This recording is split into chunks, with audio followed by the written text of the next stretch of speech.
నిఖిల కలికృత కల్మషాపనోదన పటుతరే ధర్మాద్యఖిల పురుషార్థ సాధనీభూతే శ్రీమద్ గరుడ పురాణే అద్య కించిత్ పూర్వకథా ప్రమేయానువాదః. శ్రీ గురుభ్యో నమః. హరి ఓం హరి ఓం హరి ఓం.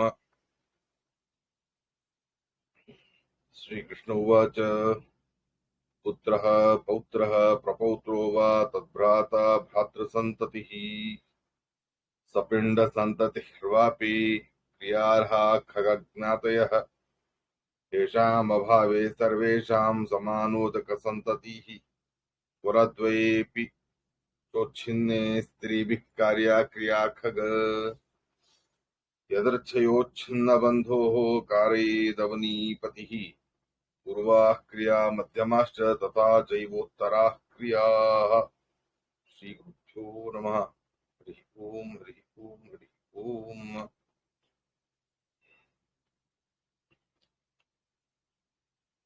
శ్రాద్ధానికి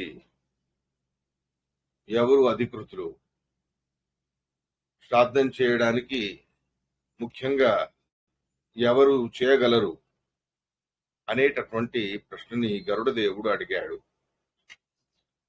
దానికి సమాధానాన్ని చెబుతూ మొట్టమొదటి అధికారం పుత్రః, కుమారుడు. కుమారుడు లేడు అంటే పౌత్రః, మనుమడైనా చేయవచ్చు. సంతానమే లేదు, అలా ఉన్నప్పుడు ఏంటి అంటే అన్నదమ్ములు ఎవరైనా ఉంటే వాళ్ళు ఎవరైనా చేయవచ్చు. అన్నదమ్ములు లేరు, వాళ్ళ పిల్లలు ఎవరైనా చేయవచ్చు. మొత్తానికి సపిండి అయ్యేటటువంటి అంటే సగోత్రీయులు అనే వాళ్ళు ఎవరైతే ఉన్నారో అలాంటి సగోత్రీయులైన వాళ్ళందరికీ కూడా శ్రాద్ధంలో అధికారం అనేది ఉంది. ఒకవేళ రెండు రకాల వంశాల వాళ్ళు, ఇరుపక్షాల వాళ్ళు కూడా మరణించి ఉన్నారు. కులద్వయే చోచ్ఛిన్నే, రెండు కులాలు నశించిపోయాయి. అలా ఉన్నప్పుడు ఏం చెయ్యాలి అంటే ఇంకేంటి చేయడానికి ఎవరూ లేరు, ఏ బ్రాహ్మణులు కూడా చేయడానికి సిద్ధం కాలేదు అని అయితే స్త్రీభిః కార్య, ఆడవాళ్ళు ఎవరైతే ఉన్నారో వాళ్ళకి కూడా శ్రాద్ధాధికారం అనేది ఉంది.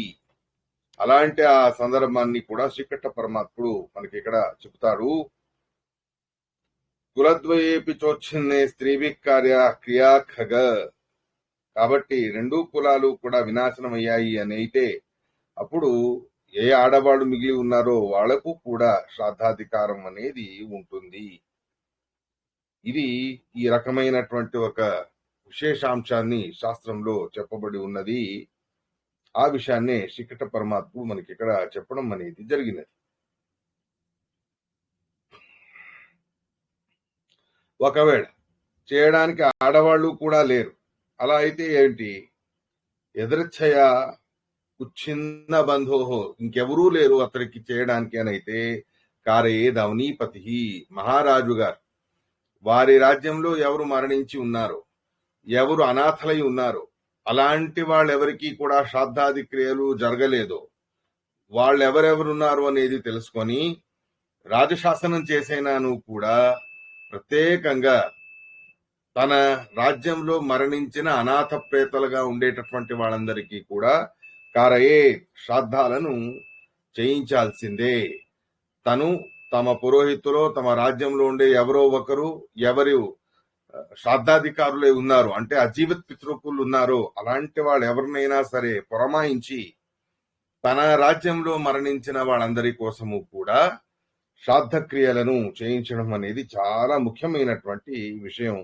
కాబట్టి మహారాజు గారి బాధ్యత అవుతుంది ఒకవేళ అనాథలు తమ రాజ్యంలో మరణిస్తే అనేటటువంటి విషయాన్ని కూడా శ్రీకృష్ణ పరమాత్ముడు చెబుతాడు. క్రియలలో పూర్వక్రియ అని, మధ్యమ క్రియ అని, ఉత్తర క్రియ అని మూడు రకాలుగా ఉన్నాయి.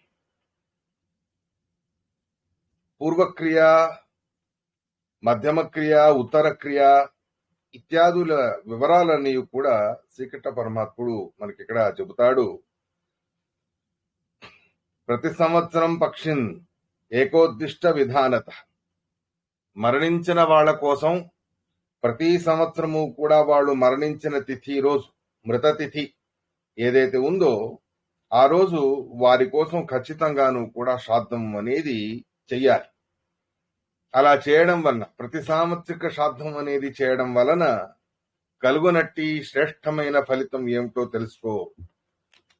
బ్రహ్మ రుద్ర నా సత్య సూర్యాగ్ని వసు మారుతాన్ విశ్వే దేవాన్ పితృగణాన్ వయాంసి మనుజాన్ పశూన్ సరిస్రపాన్ మాతృగణాన్ యచ్చ నాణ్యద్ భూత సంగీతం శ్రాద్ధం శ్రద్ధాన్విత కుర్వన్ ప్రేణయత్యఖిలం జగత్. ప్రతి సాంవత్సరిక శ్రాద్ధాలను ఎవరు శ్రద్ధాపూర్వకంగా చేస్తారో అలాంటి ఆ శ్రాద్ధ క్రియల వలన బ్రహ్మేంద్ర రుద్ర నాసత్య బ్రహ్మదేవుడు, రుద్రదేవుడు, ఇంద్రుడు, అశ్విని దేవతలు, సూర్య, అగ్ని, వసువులు, 49 మరుద్దేవతలు, విశ్వే దేవతలు, 7 పితృగణాలు, పక్షులు, మనుషులు, పశువులు, సరీసృపాలు, పాకేటటువంటి ప్రాణులు, మాతృగణాలు మొదలైనటువంటి ఏవైతే ప్రాణులు అని ఉన్నాయో, భూత సంగీతం ప్రాణులు అని ఉన్నాయో అవన్నీ కూడా ప్రీణాతి సంతోషిస్తాయి. వాళ్ళందరికీ కూడా తృప్తి అనేది కలగజేసినట్టు అవుతుంది. మీరు ప్రతినిత్యం చేసేటటువంటి శ్రాద్ధం. మనం కాస్త ఓ గంట 2 గంటలు శ్రమ అనేది పడతాం. ఆ గంట 2 గంటల శ్రమ వలన సమగ్రమైన జగత్తే తృప్తి పొందుతుంది. అంతటి మహత్వం అనేది శ్రాద్ధానికి ఉన్నది అనేటటువంటి విషయాన్ని మనకి ఇక్కడ చెబుతారు. ఇలా ఉండగా తే తప్తాహ తర్పయంత్యేనం పుత్రదార ధనైస్తథా. వీళ్ళు చేసిన శ్రాద్ధాది క్రియల వలన తృప్తి చెందినటువంటి ఈ సమగ్రమైనటువంటి దేవతాగణం సకల ప్రాణులు ఎవరి పేరున శ్రాద్ధం చేశారో వాళ్ళకి తృప్తిని కలగజేస్తాయి. అటువంటి వాళ్ళకి ఆనందాన్ని కలగజేసే రకంగా ఇవన్నీ ప్రేరితమవుతాయి. ఇది ప్రతి సంవత్సరం కూడా చేయవలసిన శ్రాద్ధానికి ఉండేటటువంటి మహత్వం అనేటటువంటి విషయాన్ని మనకు శ్రీకృష్ణ పరమాత్మ చెబుతాడు. కాబట్టి మీరు చేసేటటువంటి నిత్య ప్రతి సాంవత్సరిక కాలిక శ్రాద్ధాలు, పితృకార్యాలు లాంటివి ఉన్నా అవి సమగ్రమైనటువంటి 3 లోకాలను కూడా తృప్తిపరిచేటటువంటి గొప్ప యజ్ఞం, పితృయజ్ఞం అనే భావనతో శ్రద్ధాపూర్వకంగా చేయాలి. జీవశ్రాద్ధం గురించి నేను విన్నాను. ఆ జీవశ్రాద్ధం అనేది ఎవరు చేశాలి అని అడిగితే దానికి ఒకవేళ నీ వంశంలో శ్రాద్ధం చేసే అధికారి అనేవాడు ఎవడూ లేడు అని అయితే అప్పుడు తన కోసం తను జీవించి ఉండగానే శ్రాద్ధం అనేది చేసుకోవచ్చు. ఆత్మశ్రాద్ధం అని అంటారు. అటువంటి ఆత్మశ్రాద్ధ విధానాన్ని సన్యాసాశ్రమాన్ని స్వీకరించడానికి ముందుగా చెప్పబడి ఉన్నది. దానికోసం 3 రోజులు ఉపవాసం అనేది ఉండాలి. ఎవరు ఎత్తులే ఉన్నారు, సన్యాసులే ఉన్నారు, వాళ్ళ అనుమతిని తీసుకోవాలి. వాళ్ళ అనుమతిని తీసుకొని 3 రోజులు ఉపవాసం ఉంటూ కర్తారమత భోక్తారం, ఆ చేసేవాడిని కూడా పరమాత్ముడి ప్రేరణతో చేస్తున్నాడు.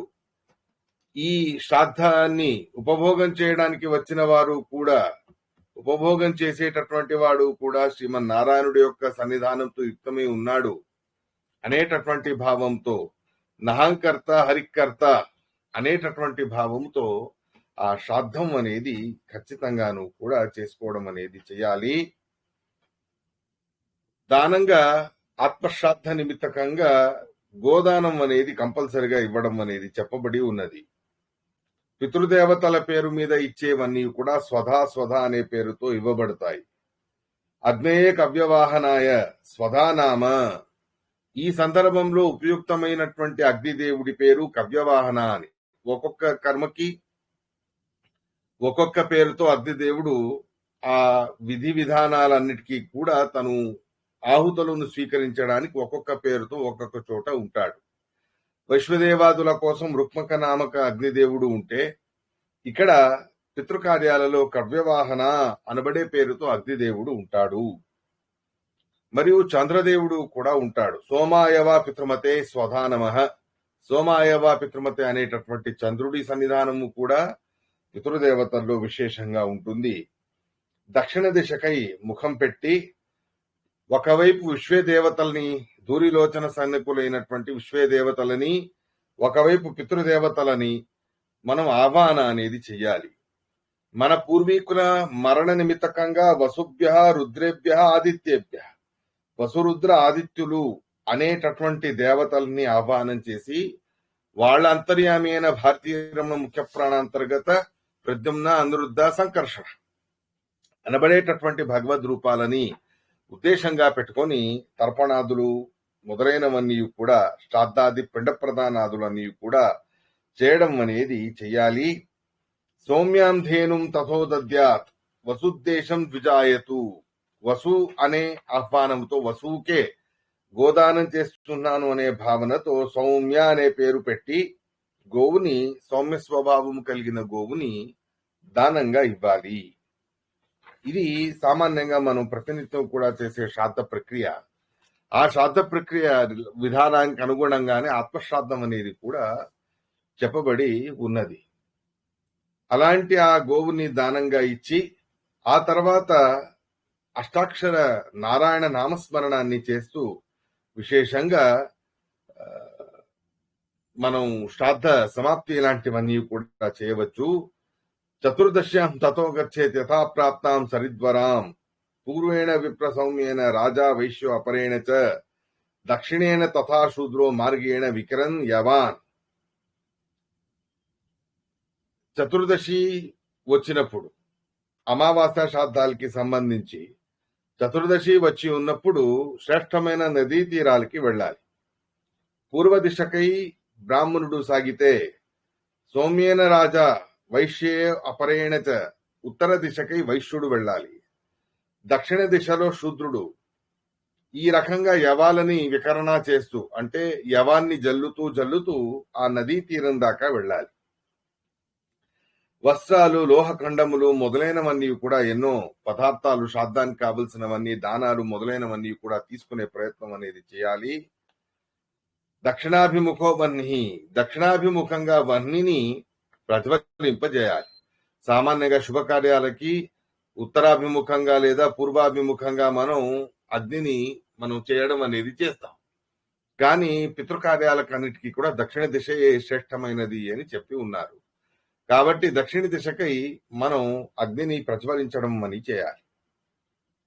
ఆ అగ్నిని ప్రజ్వలించి పంచాశతా కుశై బ్రాహ్మి కృత్వా ప్రతికృతం దహేత్.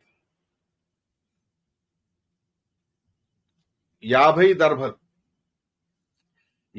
దర్భలను ఉపయోగించుకొని ఆ 50 దర్భల ద్వారా ఒక కృతిని ఆకృతిని తయారు చేసి మనం రుద్రదేవుడిని, యమధర్మరాజు గారిని స్మరించుకుంటూ విశేషంగా ఈ ఆత్మశ్రాద్ధ విధానానికి సంబంధించి ఈ రకమైనటువంటి ఆహుతులు మొదలైనవన్నీ ఈ మంత్రాలతో ఇవ్వడం అనేది చెప్పబడి ఉన్నది. శపయ చాపరే వన్నం ముద్గమిష్టం చరుం తథా, పప్పుతో కలిపినటువంటి అన్నాన్ని ఆత్మశ్రాద్ధానికి, విశేషంగా పిండ ప్రదానానికి, అగ్నిలో వేయడానికి ఉపయోగించాలి అని చెప్పబడి ఉన్నది. అలాగే తిలతండుల మిశ్రం చ ద్వితీయం, నువ్వులతో కలిపి ఉన్నటువంటి బియ్యం. ఈ రకమైనటువంటి నువ్వులతో కలిపి ఉన్నటువంటి బియ్యాన్ని, అంటే నువ్వులతో కలిపిన అన్నాన్ని పిండంగా చేసి ఆహుతిగా ఇవ్వాలి. ఇలా పవిత్ర పాణిగా ఉంటూ ఈ రకమైనటువంటి ఆహుతులు మొదలైనవన్నీ కూడా ఇవ్వడం అనేది చెప్పారు. మంత్రాలన్నీ ఉన్నాయి. ఓం పృథివ్యై నమః తుభ్యం ఇది చైకం నివేదేత్, ఆహుతులు ఇచ్చే మంత్రాలవి. యమాయ నమః అనేటటువంటి రెండో ఆహుతి. ఓం నమః జాతు రుద్రాయ శ్మశానపతయే నమః అనే రుద్రదేవుడి పేరు మీద కూడా ఇచ్చేటటువంటి విధానాన్ని చెప్పి ఉన్నారు. ఆ రకమైనటువంటి నానా విధాలుగా మంత్రాలన్నీ కూడా చెప్పి స్వధ అనే పేరుతో ఆహుతులన్నీ కూడా సమర్పణ చేసి ధూపదీపో బలిర్గంధం, వివిధ ప్రకారాలుగా ఉండేటటువంటి పదార్థాలు ఏవైతే ఉన్నాయో వాటిని ఆ పిండాల పూజ కోసమని విశేషంగా ఉపయోగించుకోవాలి. ఇలా ఆత్మ పేరుతో, తన పేరు మీదే తను ఆత్మశ్రాద్ధాన్ని చేసుకొని ఆ తర్వాత సన్యాసాశ్రమాన్ని, సన్యస్తోహం అని చెప్పి సన్యాసాశ్రమాన్ని స్వీకరించాలి. ఈ ఆత్మశ్రాద్ధ, సన్యాసాశ్రమం అన్నీ కూడా నదీ తీరంలోనే చేయాలి తప్ప వేరే ఎక్కడ పడితే అక్కడ చేయడానికి అనుమతి లేదు అనేది కూడా మనం తెలుసుకోవాలి. ఇది ఆత్మశ్రాద్ధానికి సంబంధించిన వివరాలు అని చెబుతాడు శ్రీకృష్ణ పరమాత్మ. ఇలా ఉండగా కృతయుగములో వాంగా అనబడేటటువంటి దేశం, దాన్ని అధిపతి బభ్రువాహన అనేవారు ఉండేవారు. చాలా ధార్మికుడైనటువంటి రాజు. చతుస్సాగర పర్యంతం భూమిని తన ఏలికలో పెట్టుకుని ఉన్నటువంటి వాడు. అతడి రాజ్యంలో పాపాత్ములనేవాళ్లే లేరు. ఎటువంటి చోర భయం, క్షుద్ర భయం, వ్యాధి భయం మొదలైనవన్నీ ఏవి అక్కడ లేవు.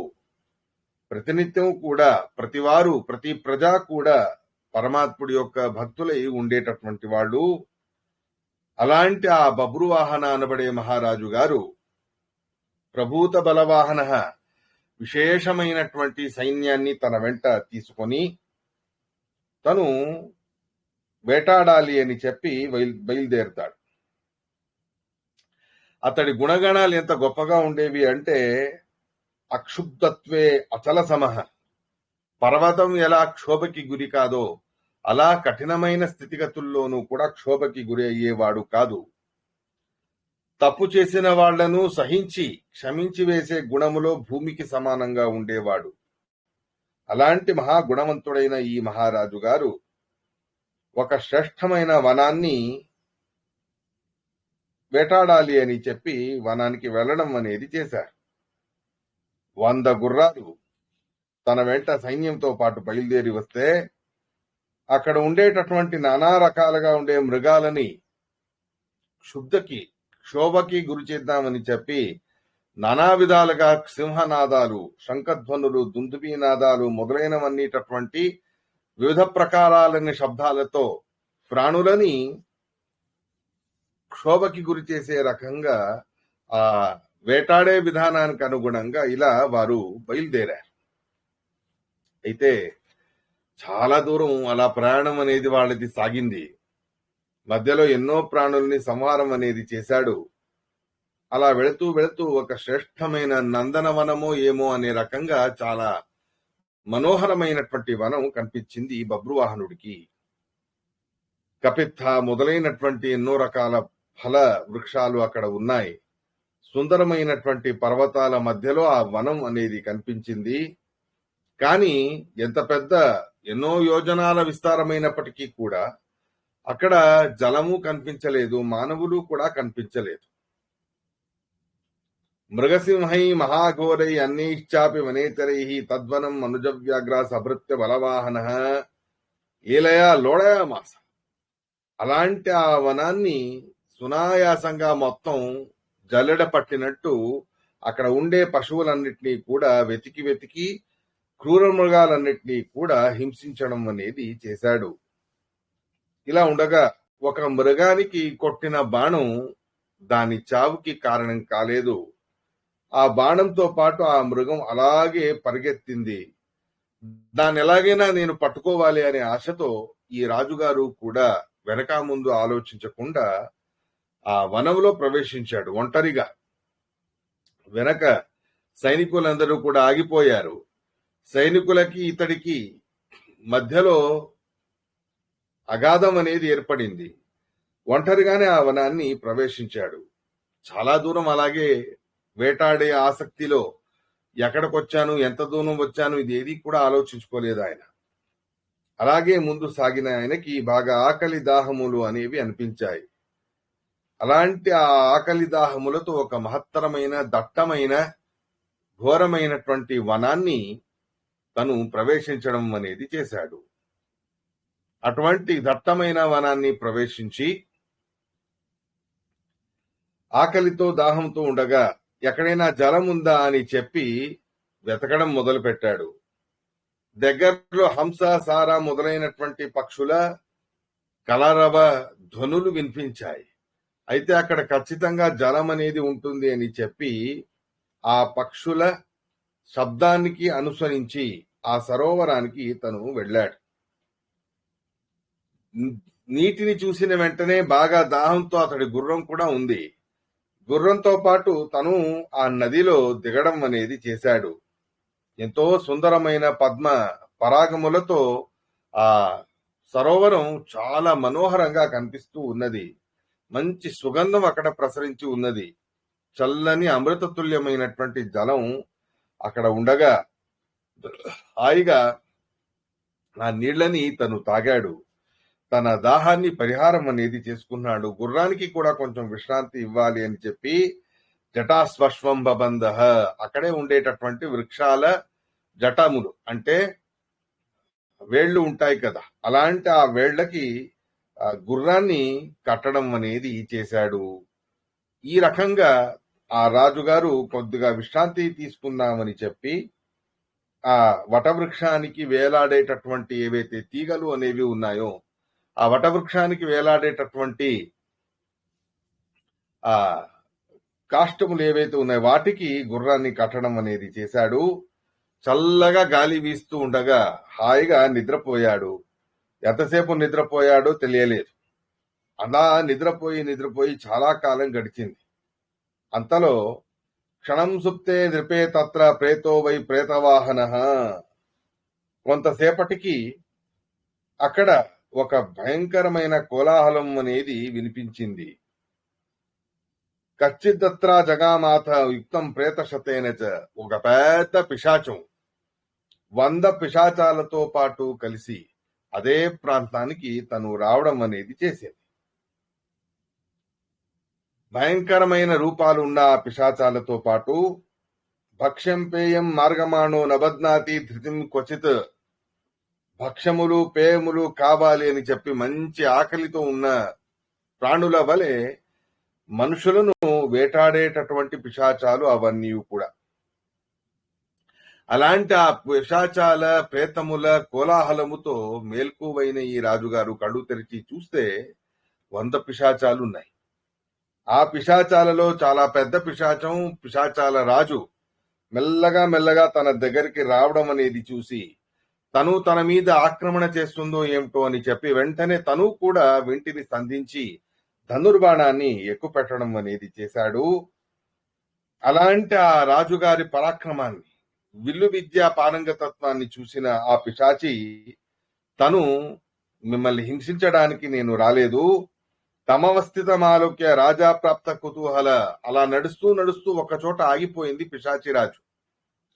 అలా ఆగిపోయిన ఆ పిశాచ రాజుని, ఎవరు నువ్వు, ఇక్కడికి ఎందుకు వచ్చావు, ఏ ఉద్దేశంతో వచ్చావు, నన్ను హింసించాలి అనే ఉద్దేశం నీకు లేదు అంటే ఇక్కడికి రావడానికి కారణమేంటి, అదంతయు కూడా కరెక్ట్ గా సరిగ్గా చెప్పు అని ఆ బబ్రువాహన మహారాజు గారు అంత ధైర్యంతో ఆ పిశాచాన్ని పలకరించారు. ఆ పిశాచి అంటుంది, ప్రేతభావో మయా త్యక్తో గతిం ప్రాప్తో స్మహం పరాం త్వత్సంయోగాన్ మహాబాహో నాస్తి ధన్యతరో మయా. హే మహారాజా, మిమ్మల్ని తినాలనే నేను వచ్చాను, కానీ మీ దగ్గరికి రావడం మాత్రముతోనే మీ సంఘం, మీ యొక్క పరిసరం, మీ నుండి వీసిన గాలి నాకు తాకినంత మాత్రాన నాలో ఉండే ప్రేతత్వ స్వభావం అంతయు కూడా నశించిపోయింది. నేను మీ యొక్క సంయోగముతో ధన్యుణ్ణైపోయాను. కాబట్టి మిమ్మల్ని హింసించాలనే ఉద్దేశం నాకు లేదు. మీరు నా మీద ఉపకారం చేయండి, నా మీద కరుణని చూపించండి అని అంటుంది ఆ పిశాచు, ప్రేతాల రాజు. బబ్రువాహనుడు అంటాడు, మీరందరూ ఎవరు, ఇంతటి వనంలో ఈ రకంగా విహారం అనేది చేయడం ఎందుకు, దోధూయమానే వాతేన వాత్యారూపేణ కౌణప, ఎక్కడ గాలి వీస్తుందో అక్కడ ఎగిరిపోయేటటువంటి వాత్యారూపి అయిన వాయువీయ శరీరాలని ధరించి ఉన్నారు మీరు. చూడ్డానికి మీ శిరస్సులు ఒక్కొక్కటి ఒక్కొక్క రకంగా ఉన్నాయి. కొంతమంది శిరస్సులు పతంగముల వలె ఉంటే మరికొన్ని పిశాచాల శిరస్సు మషకా ఈగల వలె ఉన్నాయి. క్షుద్రమైనటువంటి కబంధాల వలె ఉన్నటువంటి శిరస్సులు మరికొన్ని, మత్స్య కూర్మ క్రికాలస, ఊసిరివెల్లి, కూర్మము, మత్స్యము, వృశ్చిక, భ్రమర మొదలైనటువంటి వివిధ ప్రకారాలైన రూపాలతో మీరందరూ కనిపిస్తూ ఉన్నారు. మీరు సుఖశాంతులతో ఉన్నట్టు అనిపించట్లేదు. అధోముఖోర్ధ్వపాదాహతే క్రందమానా సుదారుణం, కొన్ని తల క్రిందులా వేలాడుతూనే ఉన్నాయి పాపం. దారుణంగా ఆక్రందన అనేవి చేస్తూ ఉన్నాయి. ప్రవాంతి వాయవో వృక్ష జ్వలంతో విద్యుదగ్నే ఇతస్తతో భ్రమంతివ వాయున తృణసంతతి. ఎలా వాయు యొక్క ప్రభావానికి గాలి అటు ఇటు వీస్తే తృణములు ఎగిరి ఎగిరి వెళ్తాయో అలా పిశాచాల శరీరాలు కూడా వాయువు యొక్క ప్రభావంతో అటు ఇటు ఎగిరిపోవడం అనేది జరుగుతూ ఉంటుంది. మీవి చిత్ర విచిత్రమైన వికృతమైన రూపాలు ఉన్నాయి. ఏనాడు నేను ఇటువంటి వికృత రూపాలని చూడలేదు. మీ ఈ వికృత రూపాల్ని చూస్తేనే హృదయంలో ఒక రకమైనటువంటి వేదన అనేది కలుగుతూ ఉన్నది. మీరందరూ ఎందుకు వచ్చారు, ఏంటి స్థితిగతులు, ఏ కారణాన మీరు ఇలా ఉన్నారు అని అడిగితే ఆ పిశాచి అంటుంది, మా అందరి పిశాచ జన్మ వృత్తాంతాల్ని ఒక మాటతో చెప్పాలి అంటే మేమందరము కూడా పూర్వం బ్రతికి ఉండగా మానవులుగా ఉన్నాం. మనుషులమే మేమందరం కూడా, జీవులమే, మేము మీలాంటి జీవులమే. కానీ మీది పంచభౌతిక శరీరం అయితే మాది వాయువ్య శరీరమై ఉంటుంది. మీలాగా సుఖంగా ఆహార విహారాలతో జీవనాన్ని సాగించే యోగ్యత మాకు ఉండదు. మీలాగా భగవద్ ఆరాధన చేసే సామర్థ్యము మాకు ఉండదు. మీలాగా పురాణ కథలను శ్రవణము చేసేటటువంటి అదృష్టము మాకు ఉండదు. మాలాంటి ఈ దుర్భర పరిస్థితి ఎవరికీ కూడా రావడం వద్దు. మేమందరము ఇలా అవ్వడానికి కారణం ఎన్నో ఉన్నాయి. కొంతమందికి కొన్ని కారణాలు అనేవి అన్వయం అవుతాయి. సామాన్యంగా పిశాచాలు అవ్వడానికి, మానవులు మరణించిన తర్వాత పిశాచాలుగా మారడానికి కారణాలనేవి ఏమిటో వాటిని చెబుతాను, వినండి. ఏషాం నైవాగ్ని సంస్కారో నషాద్నం నోదక క్రియా. ఎవరికి అగ్ని సంస్కారం జరగలేదో, ఎవరికి శ్రాద్ధక్రియలు అనేవి జరగలేదో, ఎవరి కోసం తర్పణాదులు వదలపెట్టలేదో వాళ్ళందరూ కూడా పిశాచాలుగా మారిపోతారు. ఎలా ఉందో చూడండి. పాశ్చిమాత్య సంస్కారాలకు అనుగుణంగా, కుసంస్కారాలకు అనుగుణంగా వాళ్ళందరి ఆచార విచారాల్లో, దురాచారాలలో అగ్ని సంస్కారమే లేదు. పూడ్చిపెట్టడమే వాళ్ళ దౌర్భాగ్యం. అలా మరణించిన ప్రతి వ్యక్తి పూడ్చిపెట్టడం అనేది మాత్రమే చేస్తారు. ఆ అగ్ని సంస్కారం అనేది జరగకపోవడం వలన అలా మరణించిన ఆ వ్యక్తులందరూ కూడా పిశాచాలుగా మారుతారు అనేది తెలుసుకోండి. కాబట్టి అలాంటి ప్రాంతాలకు వెళ్ళేటప్పుడు కొంచెం జాగ్రత్తగా భగవంతుడి స్మరణ, నరసింహస్వామి, ఆంజనేయ స్వామి స్మరణని చేసుకుంటూ అలాంటి ప్రాంతాల నుండి మనం సాగాలి. అదంతా పిశాచాల ఒక సముదాయం ఉంటుంది. మన కంటికి కనిపించవు, కానీ అలా అలా అలా అవి కట్టపడుతూ ఉంటాయి. అలాంటి మూర్ఖులకు శాస్త్రం ఎంత చెప్పినా అర్థం కాదు. వాళ్ళ దుష్టమైన గ్రంథాలు ఏవైతే ఉన్నాయో వాటిని ఏవో ఉత్తమమైనవని భావించి వాటిలో చెప్పిన అన్ని పిచ్చి పిచ్చి పిచ్చి వ్యవహారాలు, మాటలు మొదలైనవన్నీ కూడా కళ్ళు కప్పేసుకొని మూఢబుద్ధితో నమ్ముతారు. వివేకవంతులు కాకుండా ఇలాంటి దుర్భరమైన స్థితి ఉంటుంది. మొట్టమొదటి కారణం, ఎవరికి అగ్ని సంస్కారం జరగలేదో వాళ్ళందరూ కూడా పిశాచాలుగా మారుతారు. షట్పిండాదశ గాత్రాణి సపిండీకరణం నహి. ఎవరి కోసం 16 శ్రాద్ధాలు జరగలేదో, ఎవరి గురించి సపిండీకరణం జరగలేదో వాళ్ళందరూ కూడా పిశాచాలుగా పుడతారు.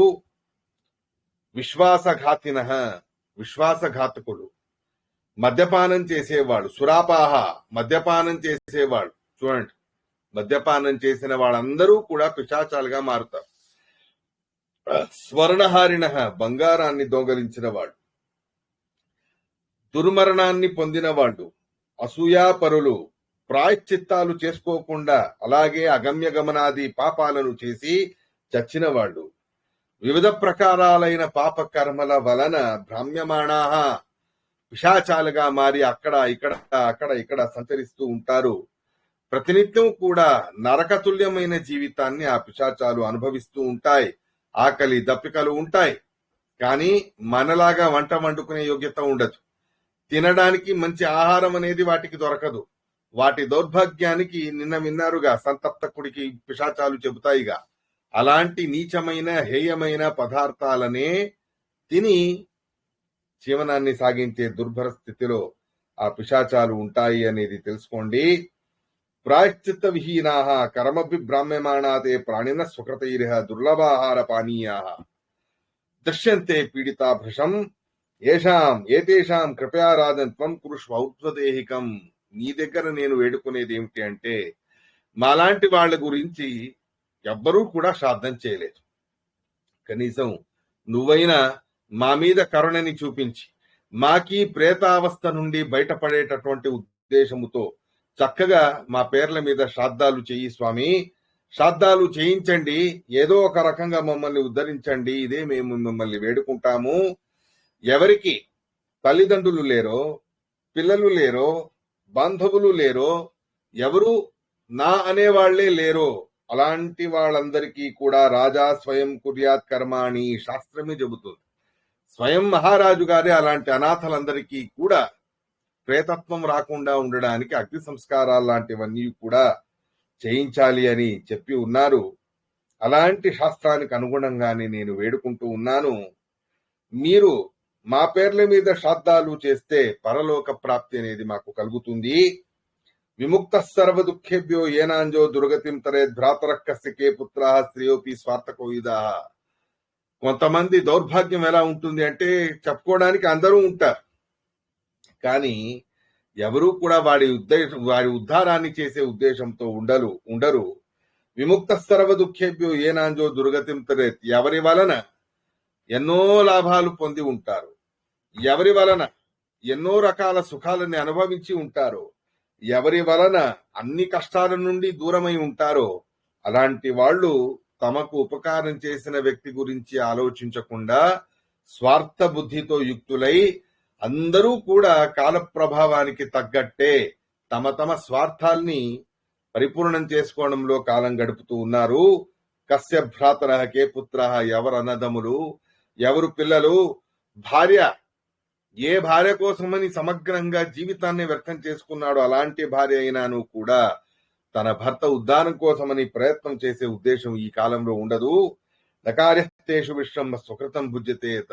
అయినా మీరు మాత్రం మా మీద కరుణని చూపించే పనిని చేయగలరే తప్ప సుకృతం భుజ్యతే. ఎవరైనా సరే అంతే, వాడు చేసిన కర్మల్ని వాడు అనుభవించాల్సిందే. మేము పూర్వజన్మలో చేసిన కర్మలో, ఆ పూర్వజన్మలో చేసిన కర్మలో ఇటువంటి దుర్భరమైన స్థితిని మాకు కలగజేసి ఉంటుంది. గృహేషు అర్థ నివర్తంతే.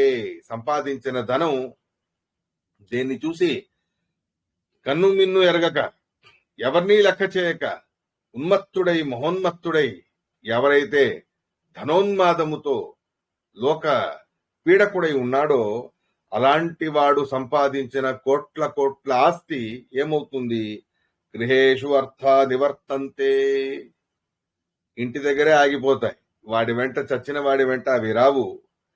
బంధువర్గాల కోసమని చెప్పి అన్యాయాలు చేశాడు, మోసాలు చేశాడు, ప్రజల ధనాన్ని దొంగరించి, ప్రజల ధనాన్ని అపహరించి తన బంధువులకు మేలు చేసే రకంగా ప్రభుత్వాలు నడిపేటటువంటి మూర్ఖులు ఈ రకమైనటువంటి అన్యాయాలు చేస్తే ఏ బంధువుల కోసం ఇంతటి పాపాన్ని కట్టుకున్నాడో, ఏ బంధువుల కోసమని చెప్పి ఇంతటి ఘోరమైన శిక్షని, ఇంతటి ఘోరమైనటువంటి మోసాల్ని చేసి ఉంటాడో అలాంటి ఆ బంధువులందరూ కూడా ఎక్కడ దాకా వస్తారు?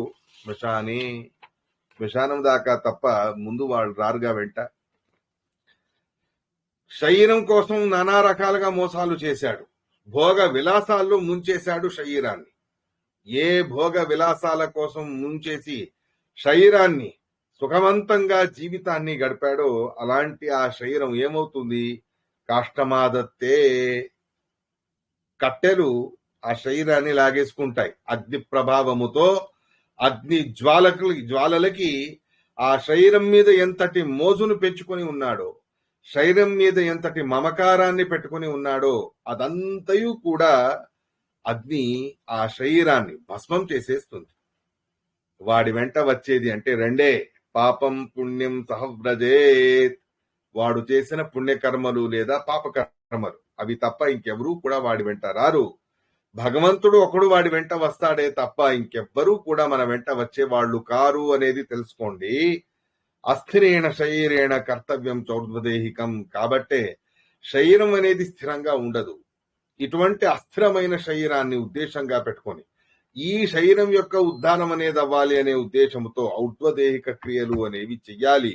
లేకపోతే పిశాచాలుగా మారి ఇక్కడే భ్రమించేటటువంటి పరిస్థితి ఆ మరణించిన వ్యక్తులకు లభిస్తుంది అని అంటాడు ఆ ప్రేతరాజు. దానికి బబ్రువాహన్ అంటాడు, నువ్వు కూడా ఒక ప్రేత పిశాచిలాగానే కనిపిస్తున్నావు, వాటికి అన్నిటికీ కూడా రాజులాగా నువ్వు కనిపిస్తున్నావు.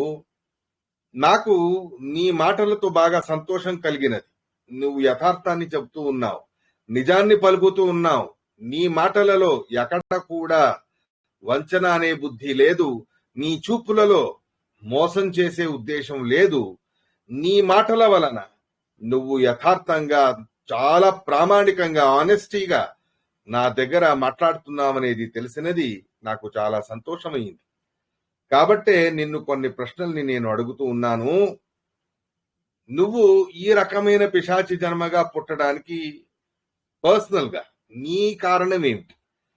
వేరే వాళ్ళందరికీ సామాన్యంగా కొన్ని కారణాలు చెప్పావు, కానీ నీలాంటి వాడి మాటలు వింటే నువ్వు అన్నీ తెలుసుకుని ఉన్నవాడివే అని అనిపిస్తుంది. అన్నీ తెలుసుకుని ఉన్నవాడికి ఇంత దుర్భరమైన స్థితి అయినా రావడానికి కారణం ఏమిటి అని అడిగితే ఆ ప్రేత రాజు తన పూర్వజన్మ వృత్తాంతాన్ని చెబుతాడు. చూడు మహారాజా, నీకు అన్నీ తెలుసు, నువ్వు మహాజ్ఞానివి, సకల శాస్త్రాలని కూడా చదివిన వాడివి.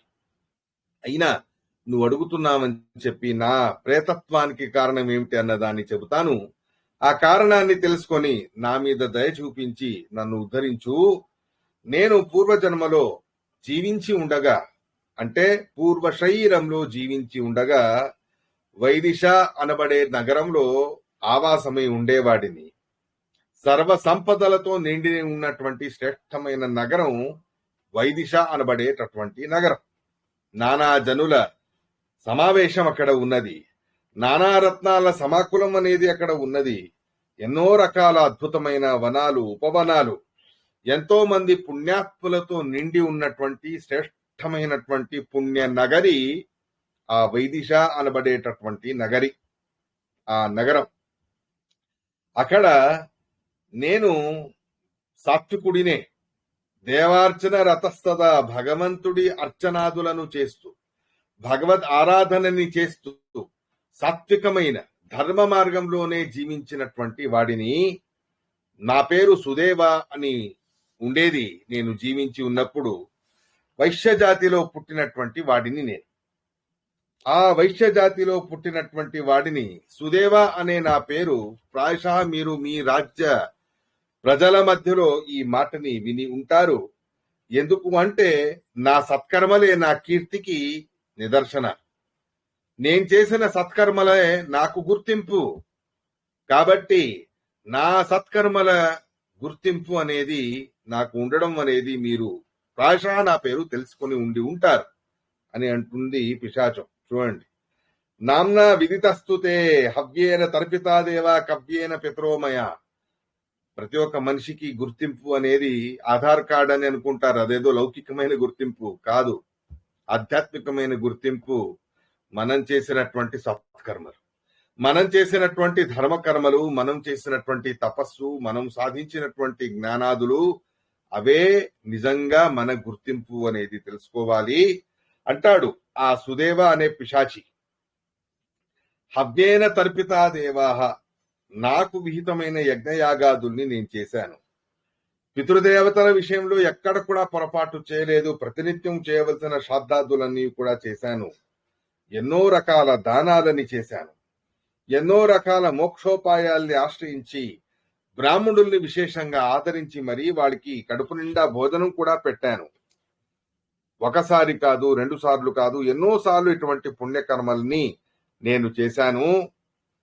దీనులకు, అనాథులైనటువంటి వాళ్ళకి ఆశ్రయాన్ని కలగజేసిన వాడిని నేను. అదంతా మహాపుణ్య రాశి నేను సంపాదించి ఉన్నప్పటికీ కూడా అది దైవానుగతం. నా పూర్వజన్మ కృత్యాలకు అనుగుణంగా ఈ పిశాచి జన్మని ఆపలేకపోయాయి. సర్వం నిష్ఫలం జాతం. చేసిన సమగ్రమైన పుణ్యకర్మలు నిష్ఫలమైపోయాయి అని అంటుంది పిశాచి. అదేలా చేసిన పుణ్యకర్మలు ఎప్పుడు నిష్ఫలం కావు కదా అని అంటే నిజమే. కానీ ఆ పుణ్యకర్మలను ఉపభోగం చేయడానికి మధ్యలో ఒక విఘ్నం, మధ్యలో ఒక పెద్ద అవాంతరం అనేది ఉన్నది. యద్యపి మహాపుణ్యాన్ని నేను సంపాదించినా కూడా ఆ పుణ్య ప్రభావం అనేది నా వెంట ఉన్నప్పటికీ కూడా నాకు అది చేదోడుగా దొరకట్లేదు. నాకు సహాయంగా అది రాకుండా కొన్ని పాప ప్రతిబద్ధమై ఆగిపోయాయి ఆ రకమైనటువంటి పుణ్యకర్మలు. ఏమిటది అంటే, నేను సమాజం గురించి ఆలోచించానే తప్ప నా గురించి నేను ఎప్పుడు ఆలోచించలేదు. నమేస్తి సంతతి తాత నసరన్నత బాంధవాహ, నాకెవరూ కూడా సంతానం అనే వాళ్లే లేరు. సుహృతులు, బాంధవులు, మిత్రులు, హితైషులు మొదలైన వాళ్ళెవరూ కూడా లేరు. నచమిత్రం హితః తాదృగ్యః కుర్యాదబ్దదేహికం. ఎంతో మందికి ఉపకారం చేశాను. ఉపకారం పొందిన వాళ్ళు కొద్దో గొప్ప ప్రత్యుపకారం చెయ్యాలన్నా నా కోసం ఔర్ధ్వదేహిక క్రియలని చేస్తే బాగుండేది. కానీ వాళ్ళెవరూ కూడా నా కోసం ఔర్ధ్వదేహిక క్రియలని చేయకుండా అలాగే ఆగిపోయారు. వాళ్ళు చేయకుండా ఉండడానికి కూడా నావేవో కర్మలే ఉండవచ్చు. అయితే మొత్తానికి ఔర్ధ్వదేహిక క్రియలు జరగలేదు. కావున నాకు ఇటువంటి పిశాచీ జన్మ అనేది ప్రాప్తించింది. ఇది ఇలాగే ఉండిపోతుంది. ఒకవేళ నాకు ఇప్పటికైనా ఔర్ధ్వదేహిక క్రియలు జరగకపోతే. ఏకాదశం త్రిపక్షం చ షాణ్మాసిక మతాబ్దికం. 1 సంవత్సరం దాకా చేయవలసిన 16 శ్రాద్ధాలు కూడా నా గురించి చేయలేదు. ప్రేత శ్రాద్ధాలైనా చేయాలి, ఆ ప్రేత శ్రాద్ధాలు కూడా చేయలేదు. గయలో పిండ ప్రదానం చేయాలి, ఆ ప్రసంగం కూడా నా దౌర్భాగ్యానికి నాకు దక్కలేదు. ప్రేతత్వం సుస్థిరం తస్య దత్తై శ్రాద్ధ శతైరపి ఏవం దత్తా మహారాజా ప్రేతత్వాత్ ఉద్ధరస్వమా. ఇటువంటి వ్యక్తులకు ఈ ప్రేతత్వం అనేది శాశ్వతంగా మిగిలిపోతుంది. కాబట్టే ఈ షోడశ శ్రాద్ధాలు కానివాళ్లు, ప్రేత శ్రాద్ధాలు కానివాళ్లు మొదలైన వాళ్ళందరికీ కూడా ఇలాగే జరగకపోతే వాళ్ళందరి పరిస్థితి కూడా నాలాగే ఉండిపోతుంది. అనివార్యంగా ఆ చంద్రతారకం నేను పిశాచిగా మారిపోయే పరిస్థితిలో ఉన్నాను. కానీ నా పూర్వజన్మలు పుణ్యం చేసుకున్నది నాకు ఆసరాగా లభించింది, నాకు చేయూతనందించింది. ఇవాళ నీ దర్శనం నాకు లభించింది. వర్ణానాం చైవ సర్వేషాం రాజా బంధురిహోచ్యతే. సకల వర్ణాల వాళ్ళకి కూడా బంధువులే లేకపోయినా అనాథలందరికీ కూడా బంధు అయిన వాడు మహారాజు. వారి రాజ్యానికి సంబంధించిన సకల ప్రజలకి కూడా బంధువు, దైవదత్తమైన శాస్త్ర సమ్మతమైన బంధువు మహారాజు గారే అవుతారు. కాబట్టే నువ్వు నీ దేశంలో నేనున్నాను కావున నాకు బంధువు అయిన వాడివి నువ్వే. నా చేతిలో ఈ మణిరత్నం అనేది ఉంది. ఈ అద్భుతమైన మణిరత్నాన్ని నీకు ఇస్తాను. ఈ మణిరత్నాన్ని ఉపయోగించుకొని నాకు శుభం అనేది జరగాలి, మంగళం అనేది జరగాలి. నా ఔర్ధ్వక్రియలన్నీ కూడా ఈ మణిరత్నం ద్వారా నువ్వు చెయ్యాలి. తథాకార్యం మహీపాల దయాం కృత్వా మయి ప్రభో. నా మీద దయని చూపించు హే మహారాజా. సపిండైవ సగోత్రైవ నిష్ఠురైన కృతోహిమే. అలా అని చెప్పి నాకు బంధువులే లేరు అని కాదు, ఉన్నారు. కాని వాళ్ళందరూ ఎందుకో నిష్ఠురులైపోయారు. ఒకరు కూడా నా ఉద్ధారానికి రాలేదు. వృషోత్సర్జనం అనేది కూడా నాకు చేయలేదు. ఇలాంటి కర్మ భ్రష్టత అనేది ఉండడం వలన నేను పిశాచిగా మారిపోయాను. భయంకరమైన దుఃఖాన్ని అనుభవాన్ని పునఃపునః 24 గంటలు కూడా ఘోరమైన దుఃఖాన్ని అనుభవించే దుర్గతిలో, పిశాచగతిలో నేనున్నాను. ఈ పిశాచి జన్మ అకల్యాణం హి ప్రేతత్వం వృషోత్సర్గం వినాకృతం. వృషోత్సర్గం లేకుండా ప్రాప్తించినటువంటి ప్రేతత్వం మంగళకరం కానే కాదు. కాబట్టే హే మహారాజా, నువ్వే నాకు బంధువి, నువ్వే నాకు తారకుడివి, నువ్వే నన్ను ఉద్ధరించు అని అంటే దానికి మహారాజు గారు ఒప్పుకుంటారు. కానీ ఇలా నువ్వు నాకేదో కనిపించి చెప్తున్నావు, ఇలా కనిపించి చెప్పే అవకాశం అందరికీ ఉండదు. అలా ఉన్నప్పుడు నా వంశంలో ఎవరెవరు ప్రేతులుగా మారిపోయారు అనేది ఎలా తెలుసుకునేది? వర్తతే మత్కులే ప్రేత ఇతి జ్ఞేయం కథం నరై. ఎవరికో సరిగ్గా అగ్ని సంస్కారం అనేది జరగలేదు అనేది ఎలా తెలుసుకోవాలి? వాళ్ళ గురించి తెలిస్తే మనం ఏదో చేయవచ్చు. అసలు తెలియకుండానే ఉంటే ఏం చేయగలం? ఏమీ చేయలేం. కానీ తెలుసుకోవడానికి ఏమో నిదర్శనాలు ఉండాలిగా, అంటే ఉన్నాయి. ఖచ్చితంగాను కూడా వారి వంశంలో ఇటువంటి స్థితిగతులు కలిగాయి అంటే ఆ స్థితిగతులను, ఆ సందర్భాలను, ఆ ప్రసంగాలను చూసుకొని ఇది ప్రేతుల ద్వారా జరిగినటువంటిది అని తెలుసుకోవచ్చు. ఆ లక్షణాలన్నీ నేను చెబుతాను, విను. ఏ కారణాన ప్రేత పీడలు అనేవి మానవులకు లభిస్తాయి అన్నదాన్ని తెలుసుకో. ఏ రకమైన చిహ్నాలతో నువ్వు కనిపెట్టవచ్చు అనేది తెలుసుకో. ఋతుస్యాదఫలం స్త్రీణాం యదా వంశోన వర్ధతే. మొట్టమొదటిది, వంశాభివృద్ధి జరగకపోతే, స్త్రీల ఋతుమతి అయి ఉండడం అనేది వ్యర్థం అయిపోతూ ఉంటే అది ప్రేత సంభవితమైనటువంటి పీడ అని తెలుసుకోవచ్చు. వారి ఇంటిలో అల్ప వయస్సులోనే మరణిస్తూ ఉన్నారు. వృద్ధులు అయ్యే ముందే యువకులుగా ఉన్నప్పుడే మరణం అనేది సంభవిస్తుంది. అలా జరుగుతూ ఉంది అంటే అది ప్రేత పీడ అనేది అర్థం చేసుకో. ఉన్నట్టుండి అన్ని పోగొట్టుకుంటాడు, ఉన్నట్టుండి అత్యంత హీనమైన స్థితిలో వస్తాడు, ఉన్నట్టుండి అందరి చేతను కూడా తిరస్కృతుడవుతాడు, ఉన్నట్టుండి ఇల్లు తగలిబడిపోవడం మొదలైనవన్నీ ప్రేత పీడలు అనేది తెలుసుకో. కలహమే ఉంటుంది, ఎప్పుడు చూసినా ఇంట్లో మనశ్శాంతి ఉండదు, పరస్పరంగా కలహమే ఉంటుంది. అలాంటి కలహ నిమిత్తకమైన అశాంతి అనేది కూడా ప్రేతపీడ అనేది తెలుసుకో. మిథ్యాభిశంసనం, అబద్ధాలు పలుకుతారు చాలా. ఇంటిలో ఇంటి వాళ్లతో పాటు అందరూ కూడా అబద్ధాలే పలుకుతారు. అలాంటి అబద్ధాలే పలుకుతూ ఉన్నారు అంటే అవన్నీ ప్రేతపీడలు అనేది తెలుసుకోవచ్చు. రాజ యక్ష్మాది సంభూతి, ఘోరమైన భయంకరమైన రోగాలు ఉన్నట్టుండి ప్రాప్తిస్తాయి ఆ వంశం వాళ్లకు. ధనం ఉన్నట్టుండి పోగొట్టుకుంటాడు, పోగొట్టుకున్నది మళ్ళీ దొరకదు. సువృష్టి లేదు, కృషి నాశం అవుతుంది, వాణిజ్యంలో వృత్తి నాశం అవుతుంది, భార్య గయ్యాళిగా మారిపోతుంది, అనుకూలవతి కాకుండా ప్రతికూలవతిగా మారిపోతుంది. ఇలాంటివేవైనా పీడలు ఇంట్లో ఉన్నట్టుండి జరుగుతూ ఉన్నాయి అంటే అవి ప్రేత నిమిత్తకమైనటువంటి పీడలు అనేది తెలుసుకో. వృషోత్సర్గో ఎది భవేత్ ప్రేతత్వాత్ ముచ్యతే తదా. ఒకవేళ వృషోత్సర్జనం అనేది జరిగితే ఖచ్చితంగా వాళ్ళ పేరున వృషోత్సర్జనం అనేది చేయడం వలన ఆ ప్రేత పీడ అనేది పరిహారం అనేది అవుతుంది. మాముద్దిశ్య నృపే అపి అత్ర అధికారో అత్యనుకంపయా రాజపుత్రో హతఃకచ్చిన్మయేవాప్త తతోమణి.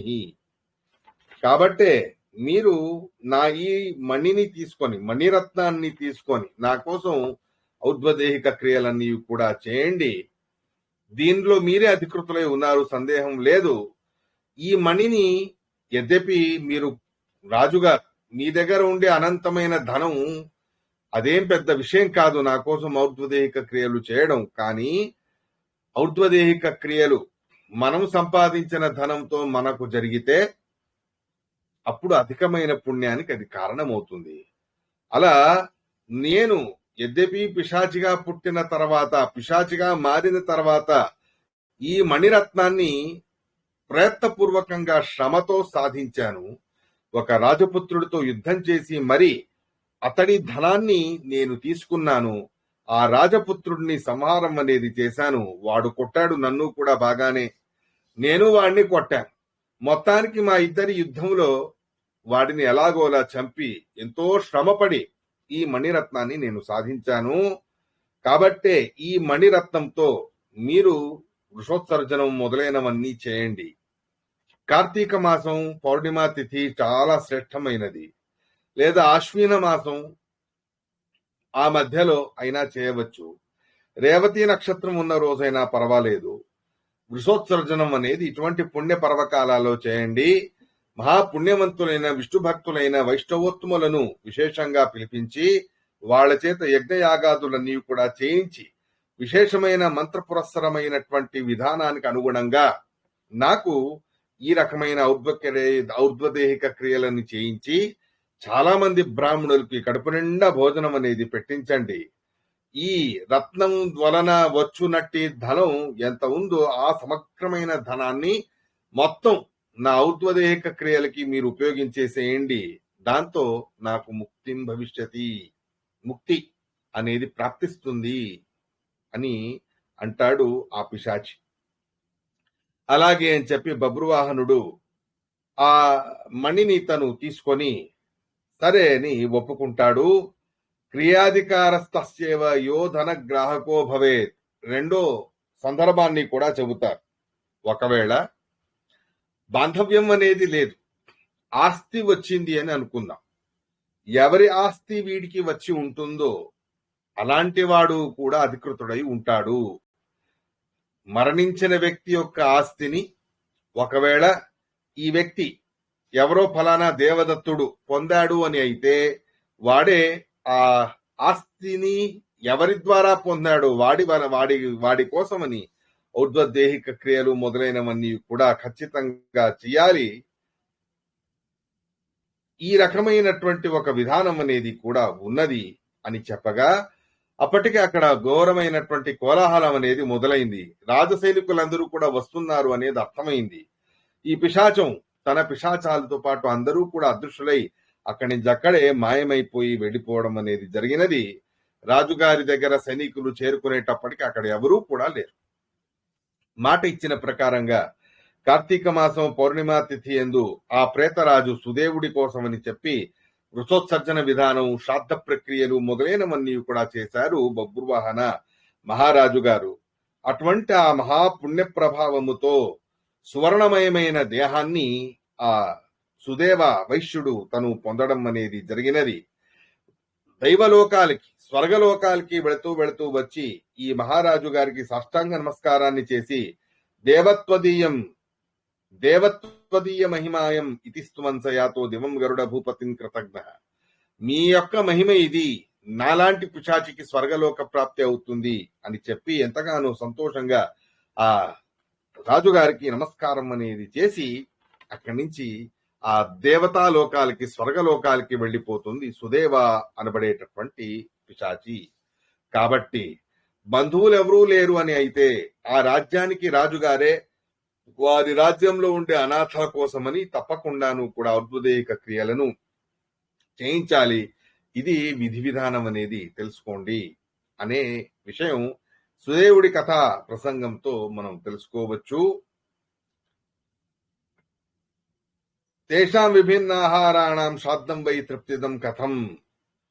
హరివంశ పురాణంలో భీష్మాచార్యులు వారు అడిగినటువంటి ప్రశ్నలకు మార్కండేయులు వారు అడిగినటువంటి ప్రశ్న, ఆ ప్రశ్నలన్నిటికీ కూడా సమాధానంగా పితృకల్పం ఏదైతే చెప్పబడి ఉన్నదో ఆ ప్రశ్ననే గరుడదేవుడు అడుగుతాడు.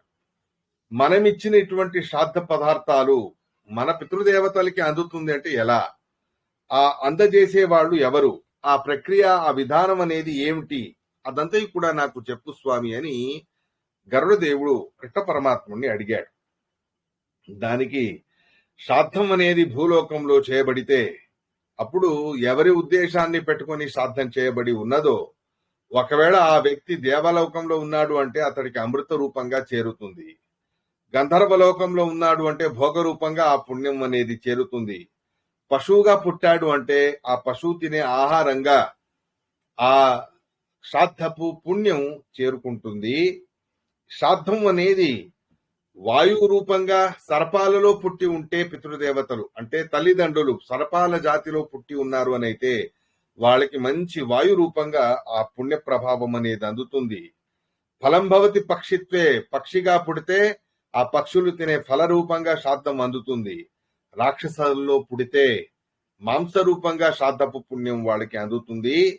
దానవులై పుడితే వాళ్లకు కూడా తినే మాంసం రూపంగా అది చేరుకుంటుంది. ప్రేతగా పుడితే రక్తంగా ఆ శ్రాద్ధపు పుణ్యం వాళ్ళకి అందుతుంది. మనుష్యులుగా పుడితే అన్నపానాదుల ద్వారా వాళ్ళకి అందడం అనేది జరుగుతుంది. బాల్యే భోగరసో భవేత్, బాల్యావస్థలో ఉన్నారు అని అయితే అద్భుతమైన భోగ ప్రాప్తి అనేది వాళ్ళకి కలుగుతుంది. ఇలా మనము చేసినటువంటి శ్రాద్ధాలు, మన పితృదేవతలు ఏ అవస్థలో ఉన్నా వాళ్ళకి ఆ శ్రాద్ధపు పుణ్య ప్రభావం అనేది ఖచ్చితంగాను కూడా అందుతుంది అనేది తెలుసుకోగరుడా అని చెబుతాడు శ్రీకృష్ణ పరమాత్మ. అలా అందుతుంది అంటే తీసుకెళ్లే వాళ్ళు ఒకడు కావాలి కదా. ఆ తీసుకెళ్లేవారు ఎవరు, ఎలా తీసుకెళ్తారు, ఏ రకంగా ఆ ప్రయోగం అనేది వెళ్తుంది, ఏ రకంగా ఆ ప్రక్రియ అనేది సాగుతుంది అనేది అడిగితే దానికి ప్రత్యక్ష ప్రమాణాలు అనేవి దీనికి ఉన్నాయి. తప్పకుండాను నేను చెబుతాను విను. హే గరుడ, ఎవరి నామగోత్రములతో ఆ పితృదేవతల కోసం శ్రాద్ధాలు అనేది చేస్తే అది తప్పకుండా ఆ నామగోత్రాలతో వాళ్ళు పుట్టిన జన్మలో ఉన్న వ్యక్తులకు, ఆ నామగోత్రాల వలన ఏ జన్మలో పుట్టి ఉన్నారో ఆ నామగోత్రాలు పొందిన వాళ్లకు ఆ పేరుతో మనం శ్రాద్ధాలు చేస్తే వాడు వేరే ఎక్కడ పుట్టినాను కూడా ఆ శ్రాద్ధ మంత్ర ప్రభావాలతో వాళ్ళకి ఆ పుణ్యం అనేది అందుతుంది.